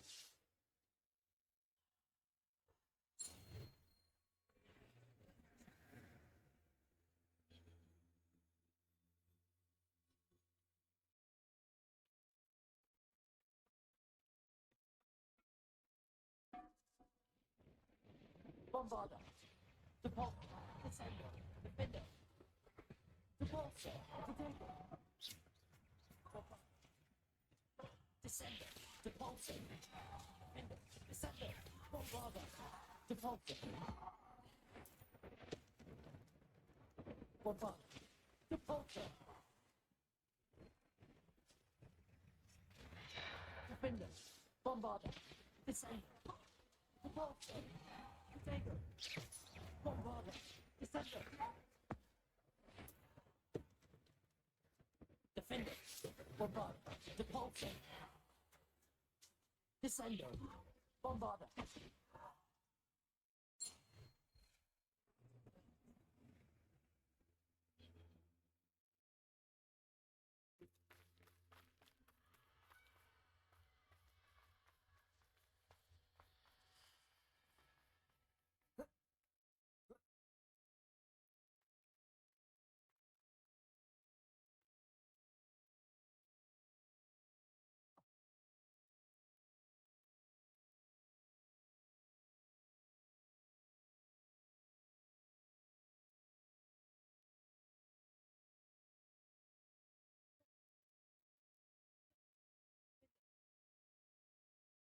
Descender. Depulsor.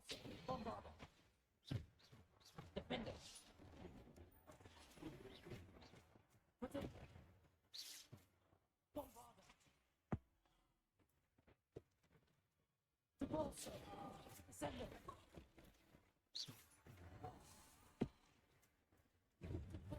Descender. Bombarder. Depulsor. Defender.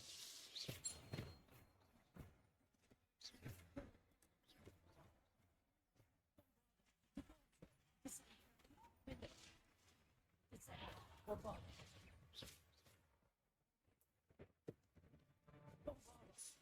Depulsor. Descender. Defender. Bombarder. Depulsor. Descender. Potato. Descender. Defender. Depulsor.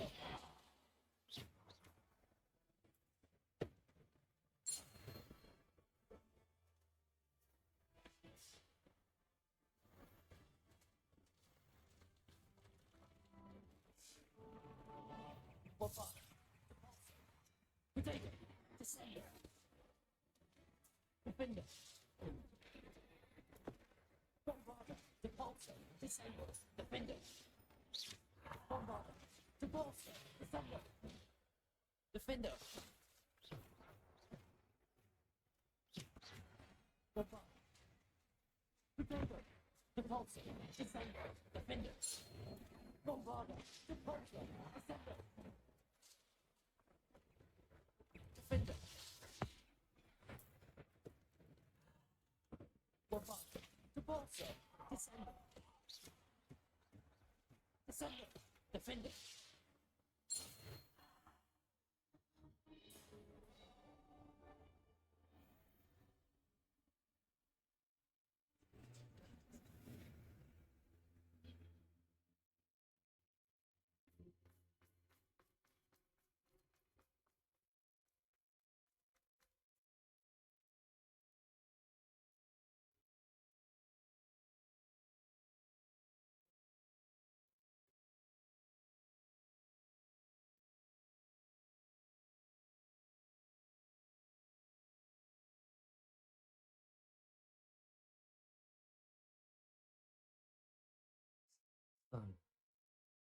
This must be for me.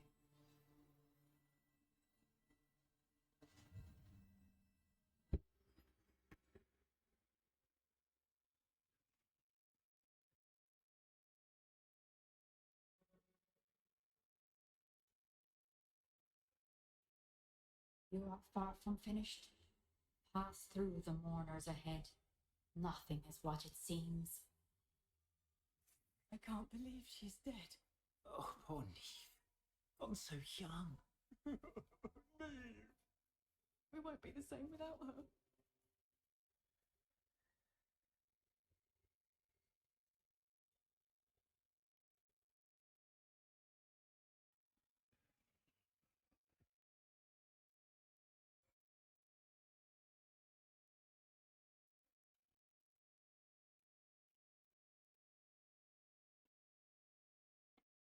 You found me, but you cannot undo what has been done. The magic of the stone can only conjure a shadow of my former self.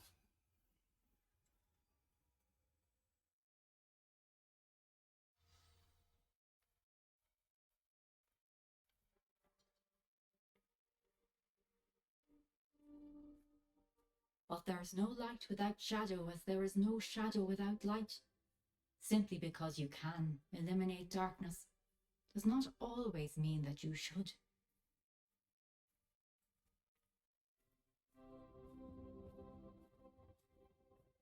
Remember that as you witness my memory.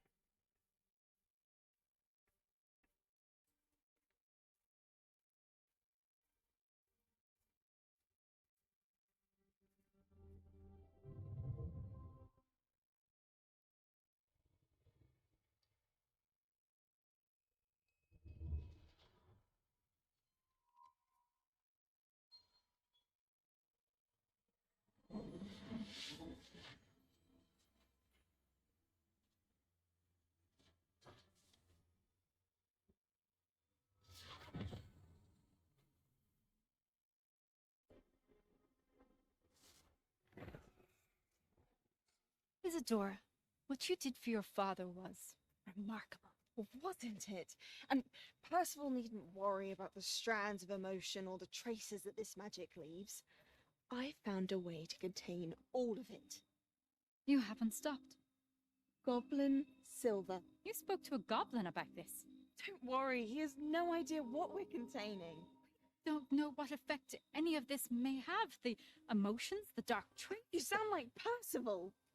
And as it happens, I do know. It is a source of strength, of focus. Somehow it enhances my ability to wield magic. I don't follow, Isadora. I think we can harness it. Power like this is not to be toyed with. In the wrong hands, You saw what I did for my father. Mia, imagine the good we could do. Everyone is in some kind of pain.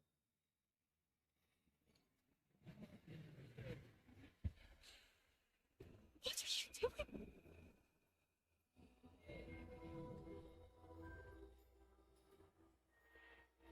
Breathe it in.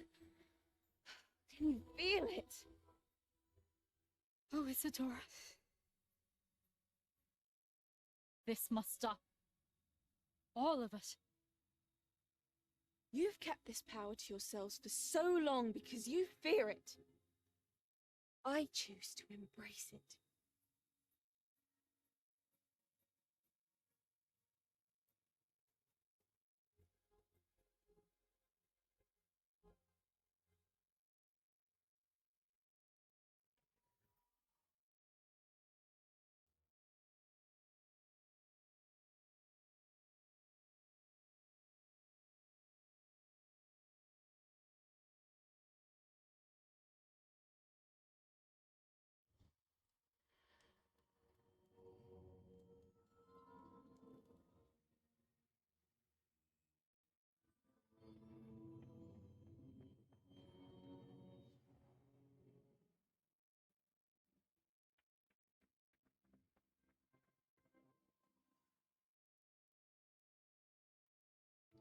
Is it true? Has someone completed the first 3 trials? It is, and I have. But you are so... Young? I know. You must be Professor Bakar. Pleased to meet you. The pensive memory I just witnessed. Was Isadora inhaling painful emotions? She was. I found it disturbing. But how did she gain power from it? How did she harness it? It was disturbing. Although I wonder that you were asking about her power. I hesitate to reveal the location of my pensive to someone who, perhaps, has yet to understand the responsibility of power. I can assure you, Professor, I do. In fact, what you don't yet know is that a dangerous goblin called Ranrock has accessed the repository at Rookwood Castle. He has learned to harness the contents of it as a source of immense power. He plans to use that power against wizardkind. We have no time to waste. I see. Nonetheless, the knowledge you shall gain after you witness my memories is too valuable to share without further consideration. I shall require time to confer with the other keepers. It seems we have no choice but to wait, frustrating as it is. I heard what you told Professor Bakar. Isadora was inhaling emotions to gain power? She was.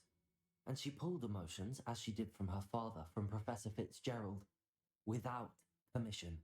Monstrous. What's more, she said that she found a way to store the traces of magic she extracted in goblin silver. Repositories? Possibly. There's something I didn't get a chance to tell you earlier. Ranrock has been digging at locations tied to the 5 names he found in the journals of a goblin metalworker named Bragball. 5 names? The Keepers, and who else? Isadora Morganac? Precisely. That's how he's been one step ahead of us. Gringotts, the Tower, Rookwood Castle. If the Keepers won't tell you where the next trial is yet, I say we at least maintain a watch on Ranrock. Perhaps he'll lead us to more information. Perhaps. I hope to hear from Lodgok soon. I haven't heard anything since I learned of the drills. Oh, and as you've probably guessed by now, your Polyjuice plan worked like a charm. I knew it would. I may have done too good a job distracting Black.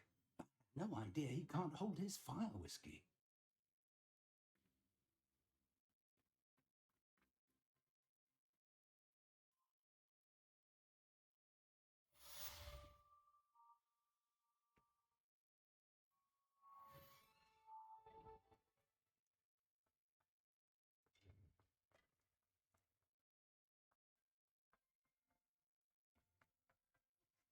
I shouldn't have reacted so bitterly about your goblin friend. I apologize. I hope we can finish what we started with the triptych. Please meet me at the southern coast. We can search for the final canvas piece.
Today's lesson we will cover a truly thrilling event. The Goblin Rebellion of 1752 and all its triumph and tragedy. But more specifically, we will address the devastating effect it had on the wizard milling industry. Throughout the many goblin battles, countless wizard cloaks were lost. Actually, we do know the number. 632. But history occurs outside the classroom, and look, it's time for my constitutional. One can practically osmose the history flowing through Hogwarts. course. I think the professor wants us to follow him. And now for a stroll to the bell tower entrance hall. Along with the rest of the castle, it was completed in the late early Middle Ages. The hall and the bell towers that loom above it contain myriad interesting artifacts.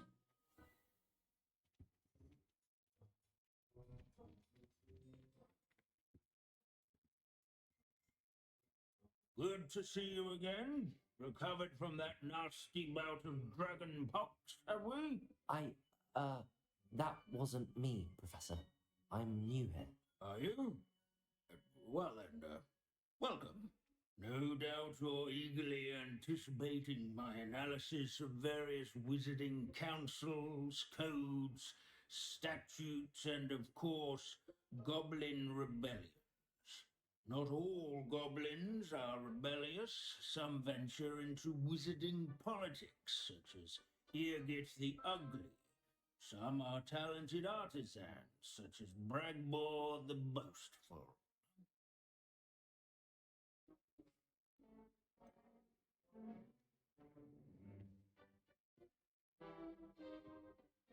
Did you say Bragbor? I think I know that name. Well known for his metalwork. I would imagine much of his goblin wrought iron and silver has survived to this very day. Of course. Odgok said he was an ancestor of Ranrock. Where were we? Oh, yes. Back to our class topic for today. Grimbold Weft. Another notable historical figure. He's right nearby. Revelio. Can you tell me where I might find Grimbold Weft? Oh, yes, Grimbold Weft. Quick with a needle and thread, that one. He's a fascinating artifact of the Goblin Rebellion of 1752. At any rate, he can be found nearby, perched in his case.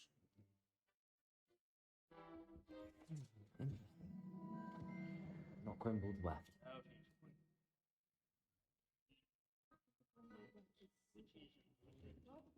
Revelio.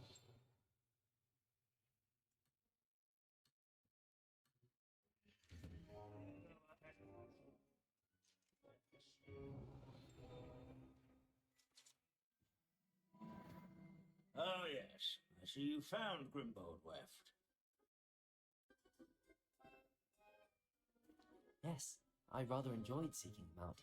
The thrill of the scholarly pursuit. I know the feeling quite well. Now, let's turn our attention to the agreeability and general good nature of Sir Athbuttle. He's also nearby. See what you can learn from him for your next assignment. Standing in eternal but symbolic watch over the bell tower. Revelio. Retinue of royal knights.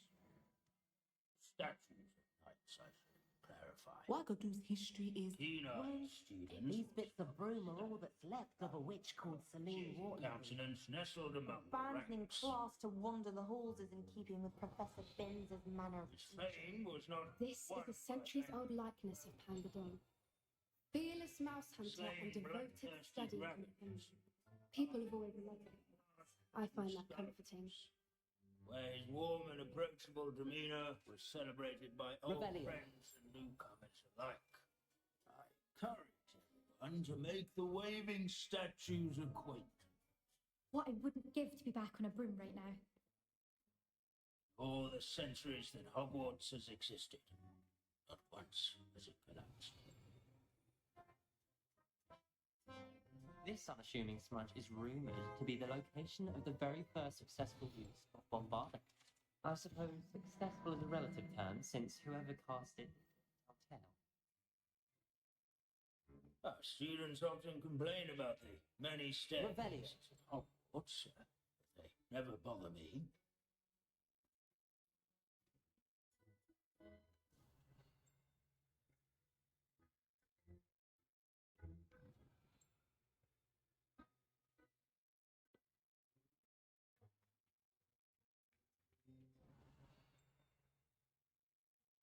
Hogwarts is imperfect. Sir Scagglethorpe the Heedless once challenged a mountain troll to a game of musical chairs. Care to guess who won?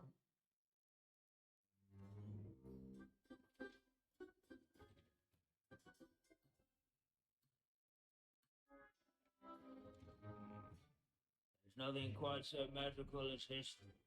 Rusty, Rebellion. immutable history. Hogwarts founders could never have achieved such architectural majesty without the aid of powerful magic.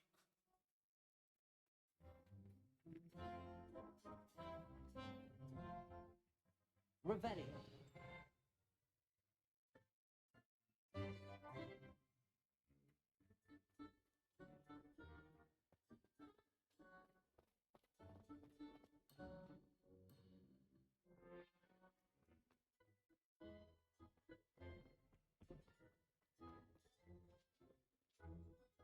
Where can I find that friendly knight you mentioned earlier?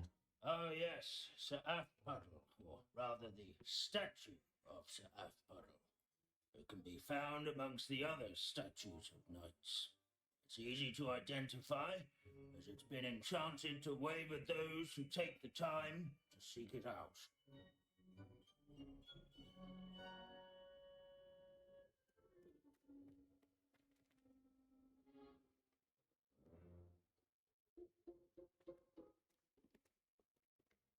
If you fail history of magic, you're doomed to repeat it. The class, that is.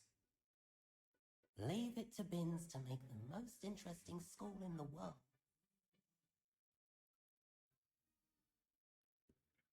Revelio.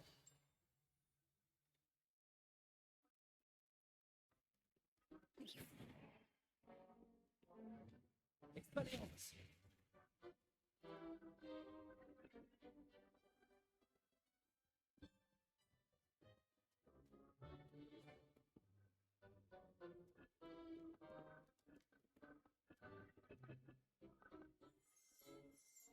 Revelio.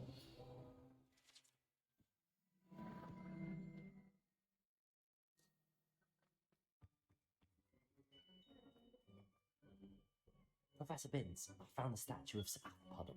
Ah, well done. Alas, Sir Afpuddle's affability was his undoing. Died instantly trying to befriend a basilisk. Eye contact is not always to be encouraged. So beloved was he that even some goblins mourned his passing.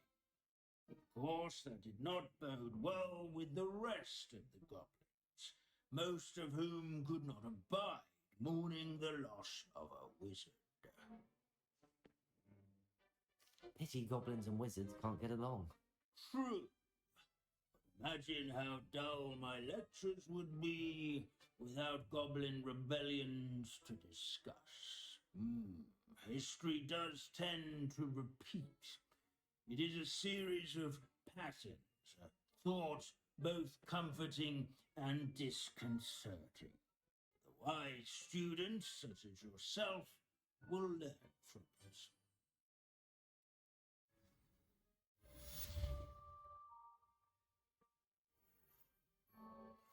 History is written by those who do their schoolwork, so they say.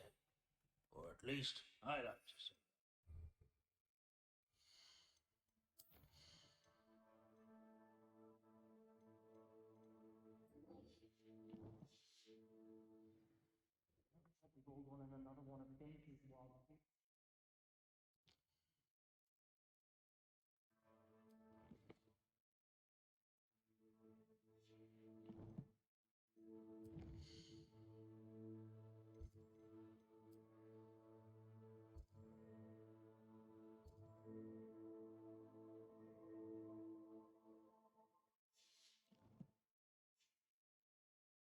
How can we do so much and accomplish so little?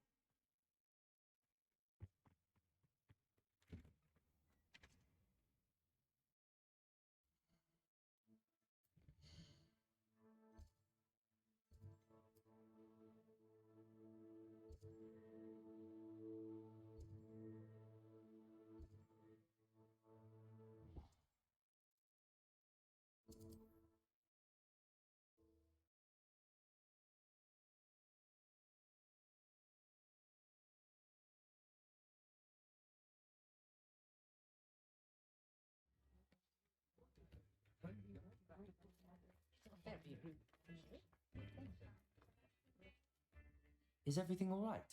Oh, bless you. Oh, thank you for asking. I'm Betty. Betty Bugbrook. And no, everything is not all right. It's my dear friend Hazel.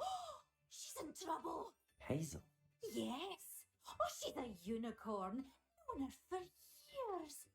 She doesn't like to leave the forest, so I visit her once a week to brush out her mane and bring her some treats. Her coat is glorious. Well, the last time I saw her, we were violently attacked by a pack of wolves. Hazel, loyal friend that she is, leapt in front to protect me, and in the process, fear she may have been injured. I'm sorry to hear that. To help her, but she seems to have gone into hiding. Out of fear, I'd imagine. I know you Hogwarts students learn a fair bit about caring for beasts. Perhaps you could find my unicorn friend and get her somewhere safe so that she can heal. How did you become so close with the unicorn? It was luck, truly. I came across her when she was a little golden foal. Didn't even have a horn yet.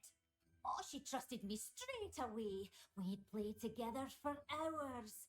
Oh, I do hope she'll be all right.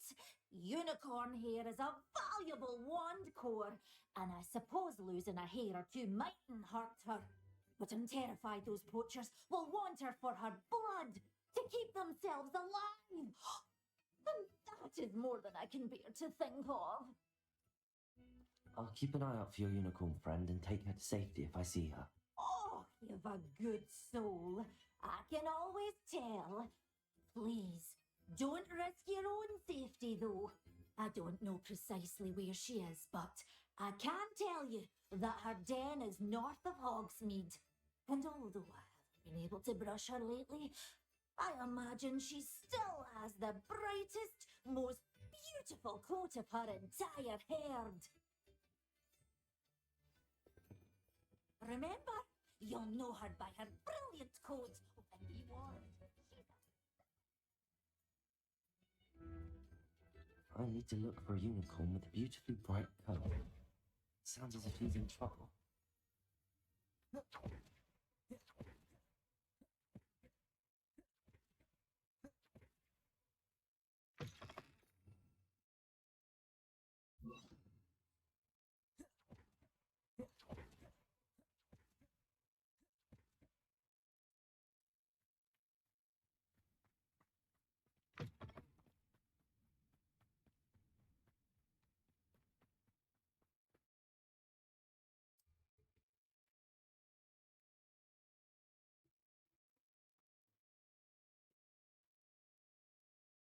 Abandoned long ago, no doubt.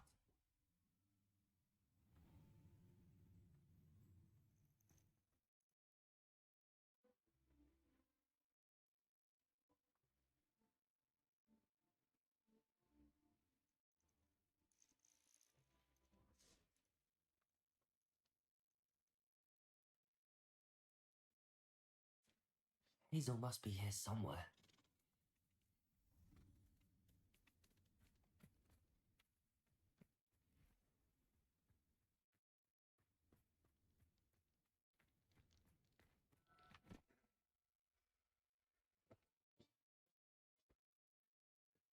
I don't believe this.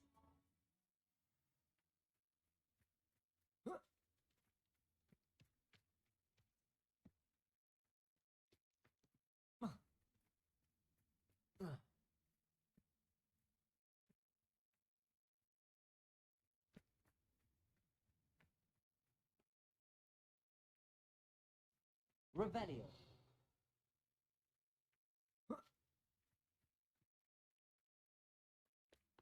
Oh.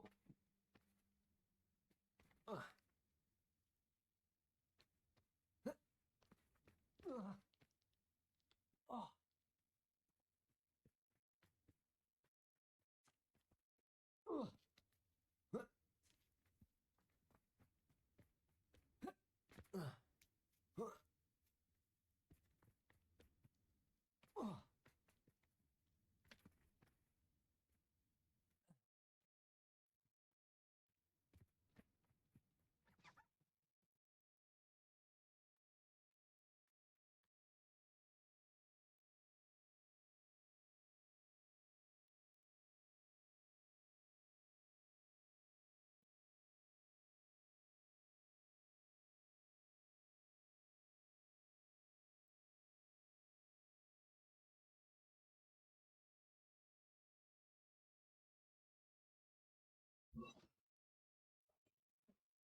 to saving Anne. I know it. Meet me outside of Feldcroft as soon as you can.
Rebellion.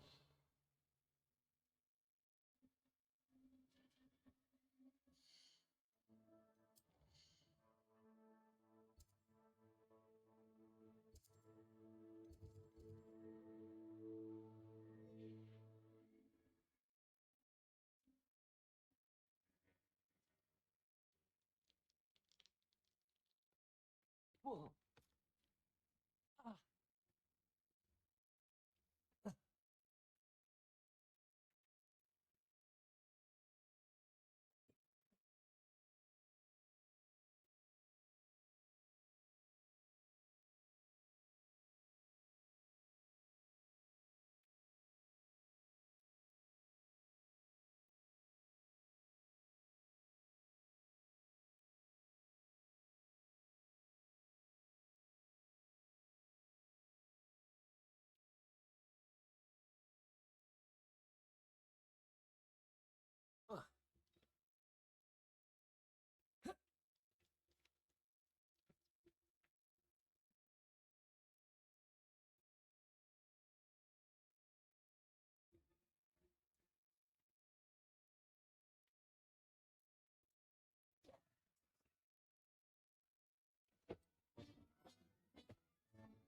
I can take Hazel back to a Bavarian now. Should we?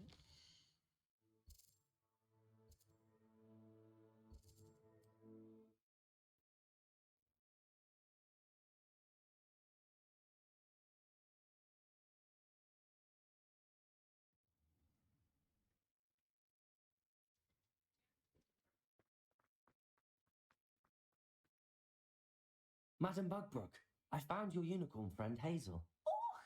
A relief! Is she all right? Are you all right? Do you have a safe place for her to stay? We're both fine. And I have a safe place for her at Hogwarts. You've a kind heart, you do. I'm relieved and thankful that you'll take care of her. I shall miss my sweet pointy pony, but I know she's safer away from the poachers. Do give her a nice brushing for me, won't you? Take good care of Hazel now.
you.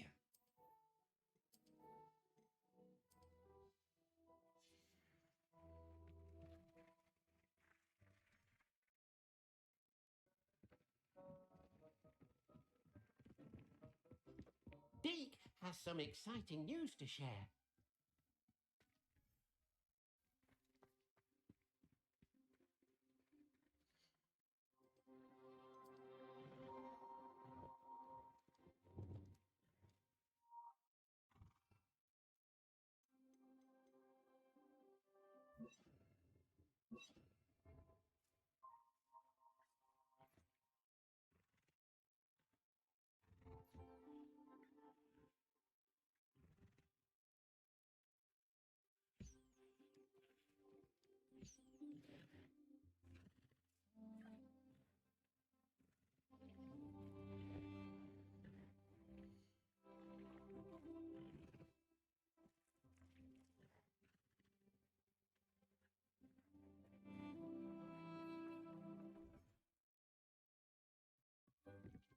Deke has some exciting news to share. Hello, Deke. Professor Weasley said you had an idea. Indeed, Deke does. Deke knows that you want to learn about all sorts of beasts. And Deke recently heard rumours of a phoenix nest in a nearby mountain. Phoenix nest? I wonder if it belongs to the phoenix gnat he mentioned. The one Harlow and the poacher pack are after. Deke would not doubt it. If Deke has heard of it, surely the nasty poachers have as well. Which means it could be in danger. Well, I'd better go and rescue it then, hadn't I? Deke thinks so. So majestic a beast should not fall into such vile hands. Deke is not sure why, but Deke feels that saving a phoenix might help to make amends for what happened with Deke's prior master.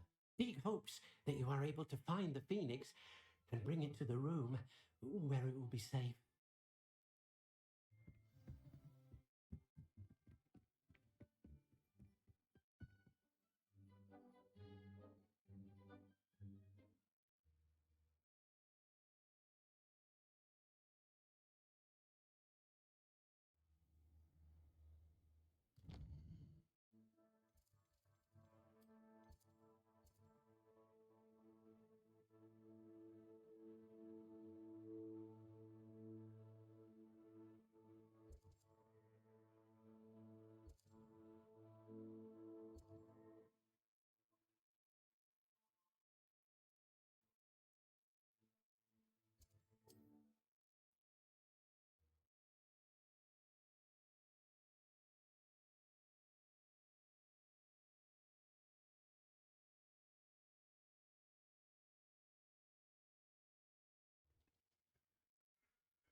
Rebellion.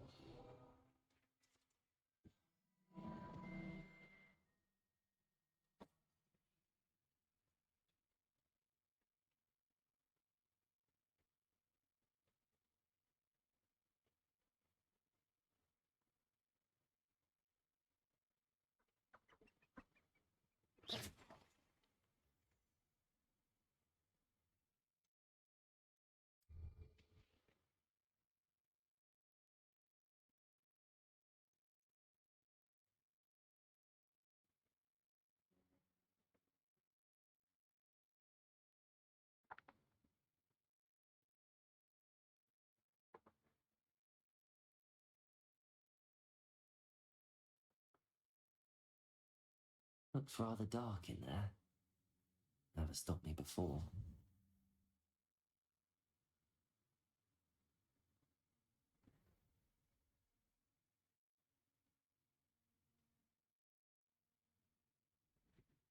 These rocks have seen better days.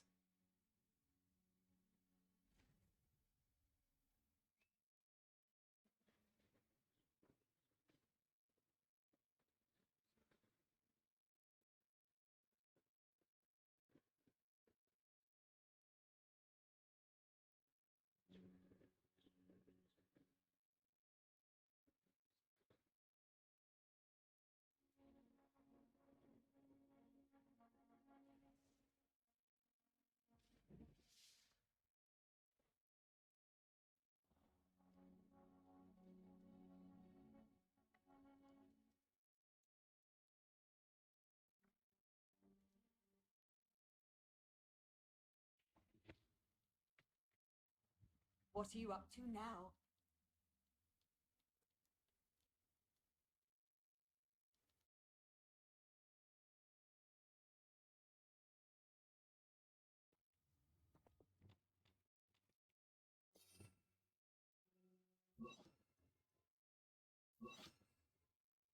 Blockade. Hogwarts poachers are already here.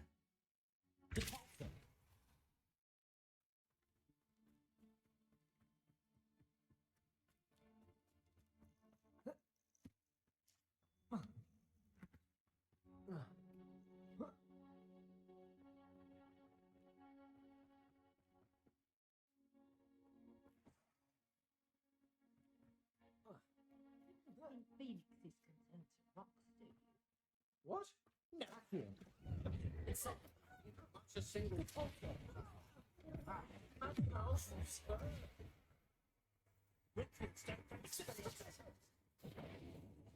Arrest them. Expelliarmus. Bombarda. I see better. Convenger. Glaciers. Convenger. Convenger.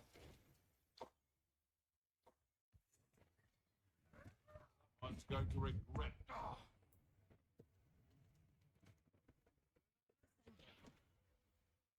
Accio. Incendio.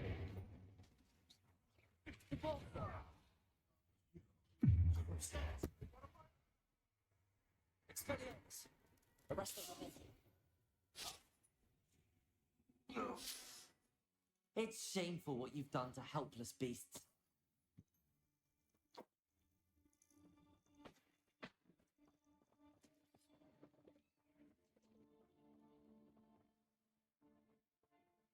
Getting past us.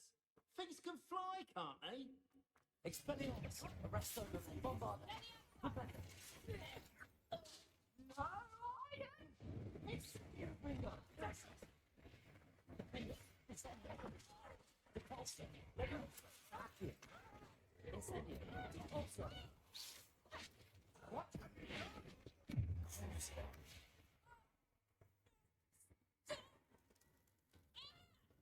Expelliarmus. Arrest them and Bombarda. Propender. Imperial.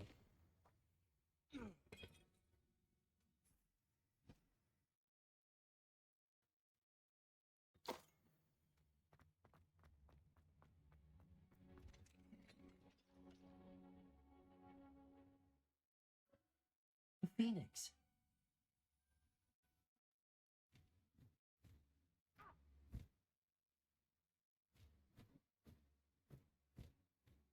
It almost seems as if it wants me to follow it.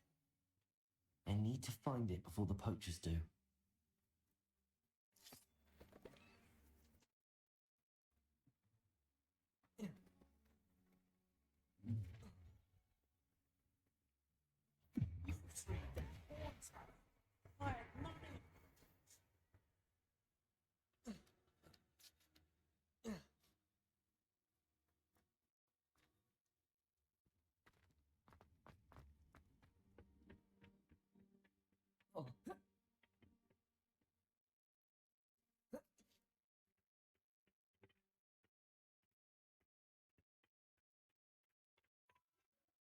There it is again.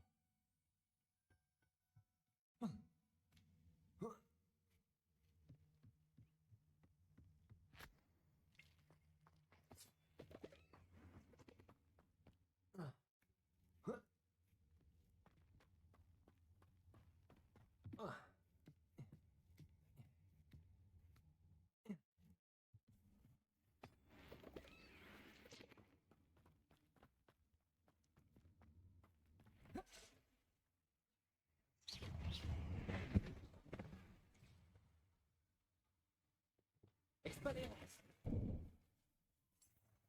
Expelliarmus! Arresto Renati! Bombarda! Repender! Confringer! Glacier! Potato! Descender! Accio! Incendio!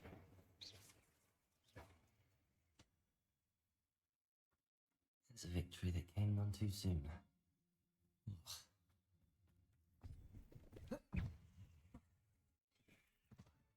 Repulsor! Repulsor! Leviosa! Incendio!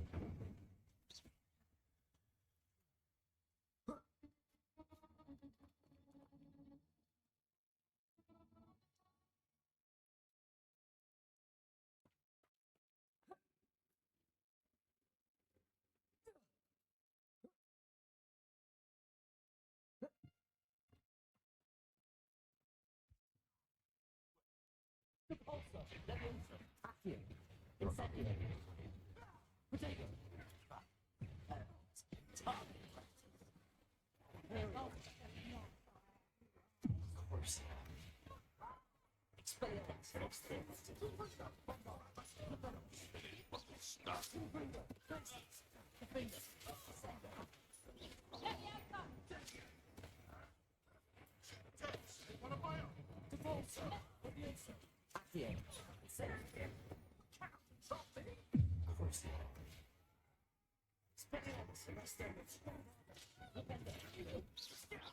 Target practice.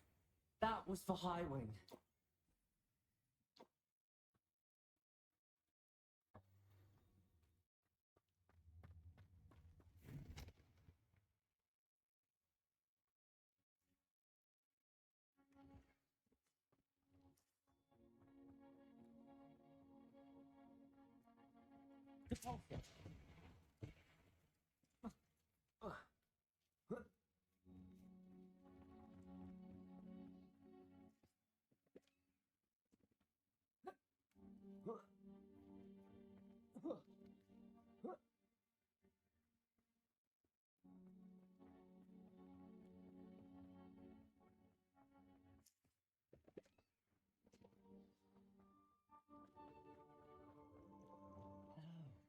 I'm here to help.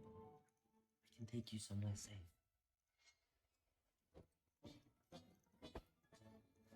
Let's get you back to the room. Deke's going to be pleased.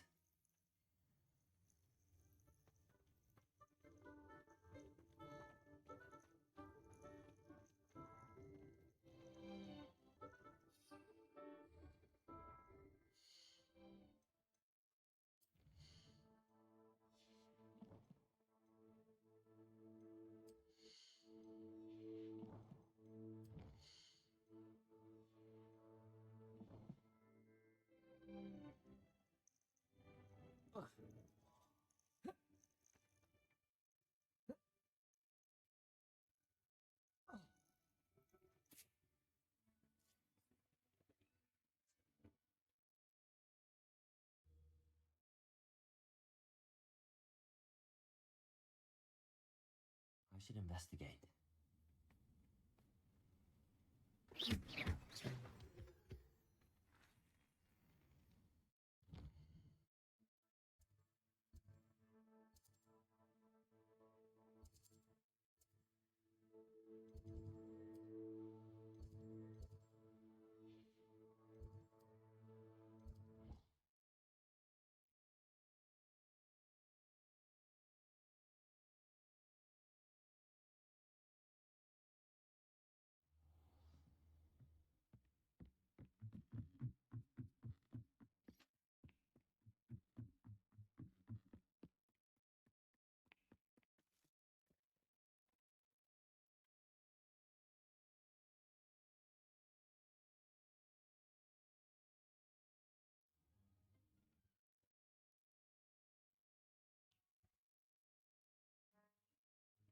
Did you find the phoenix? Yes, Deke. And I rescued it from the poachers. I have it here. Safe. Remarkable. Well, what are you waiting for? Deke cannot wait to...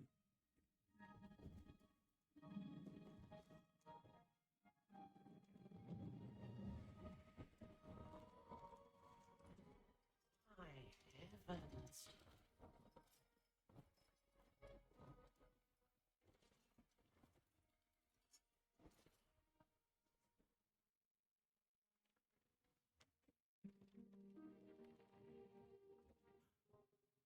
What beauty.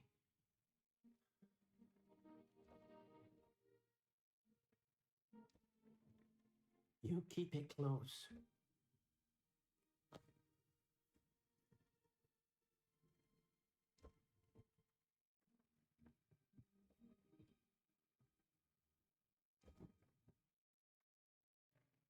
Professor Weasley and Deke were right to tell you about the Room of Requirement. Look at all you've done, and how many beasts you've rescued.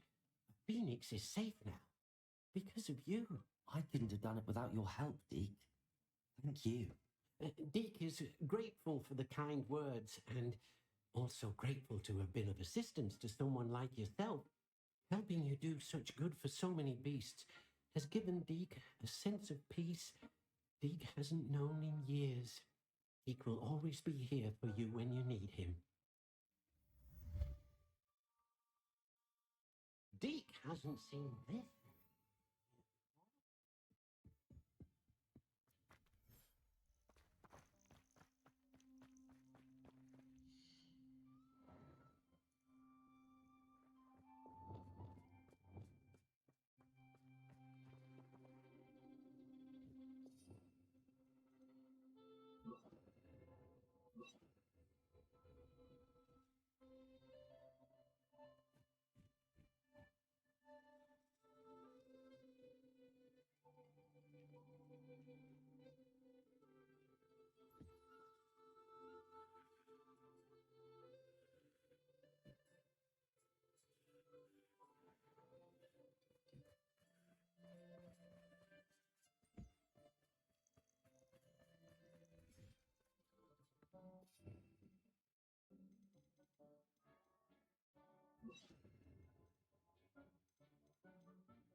Yes.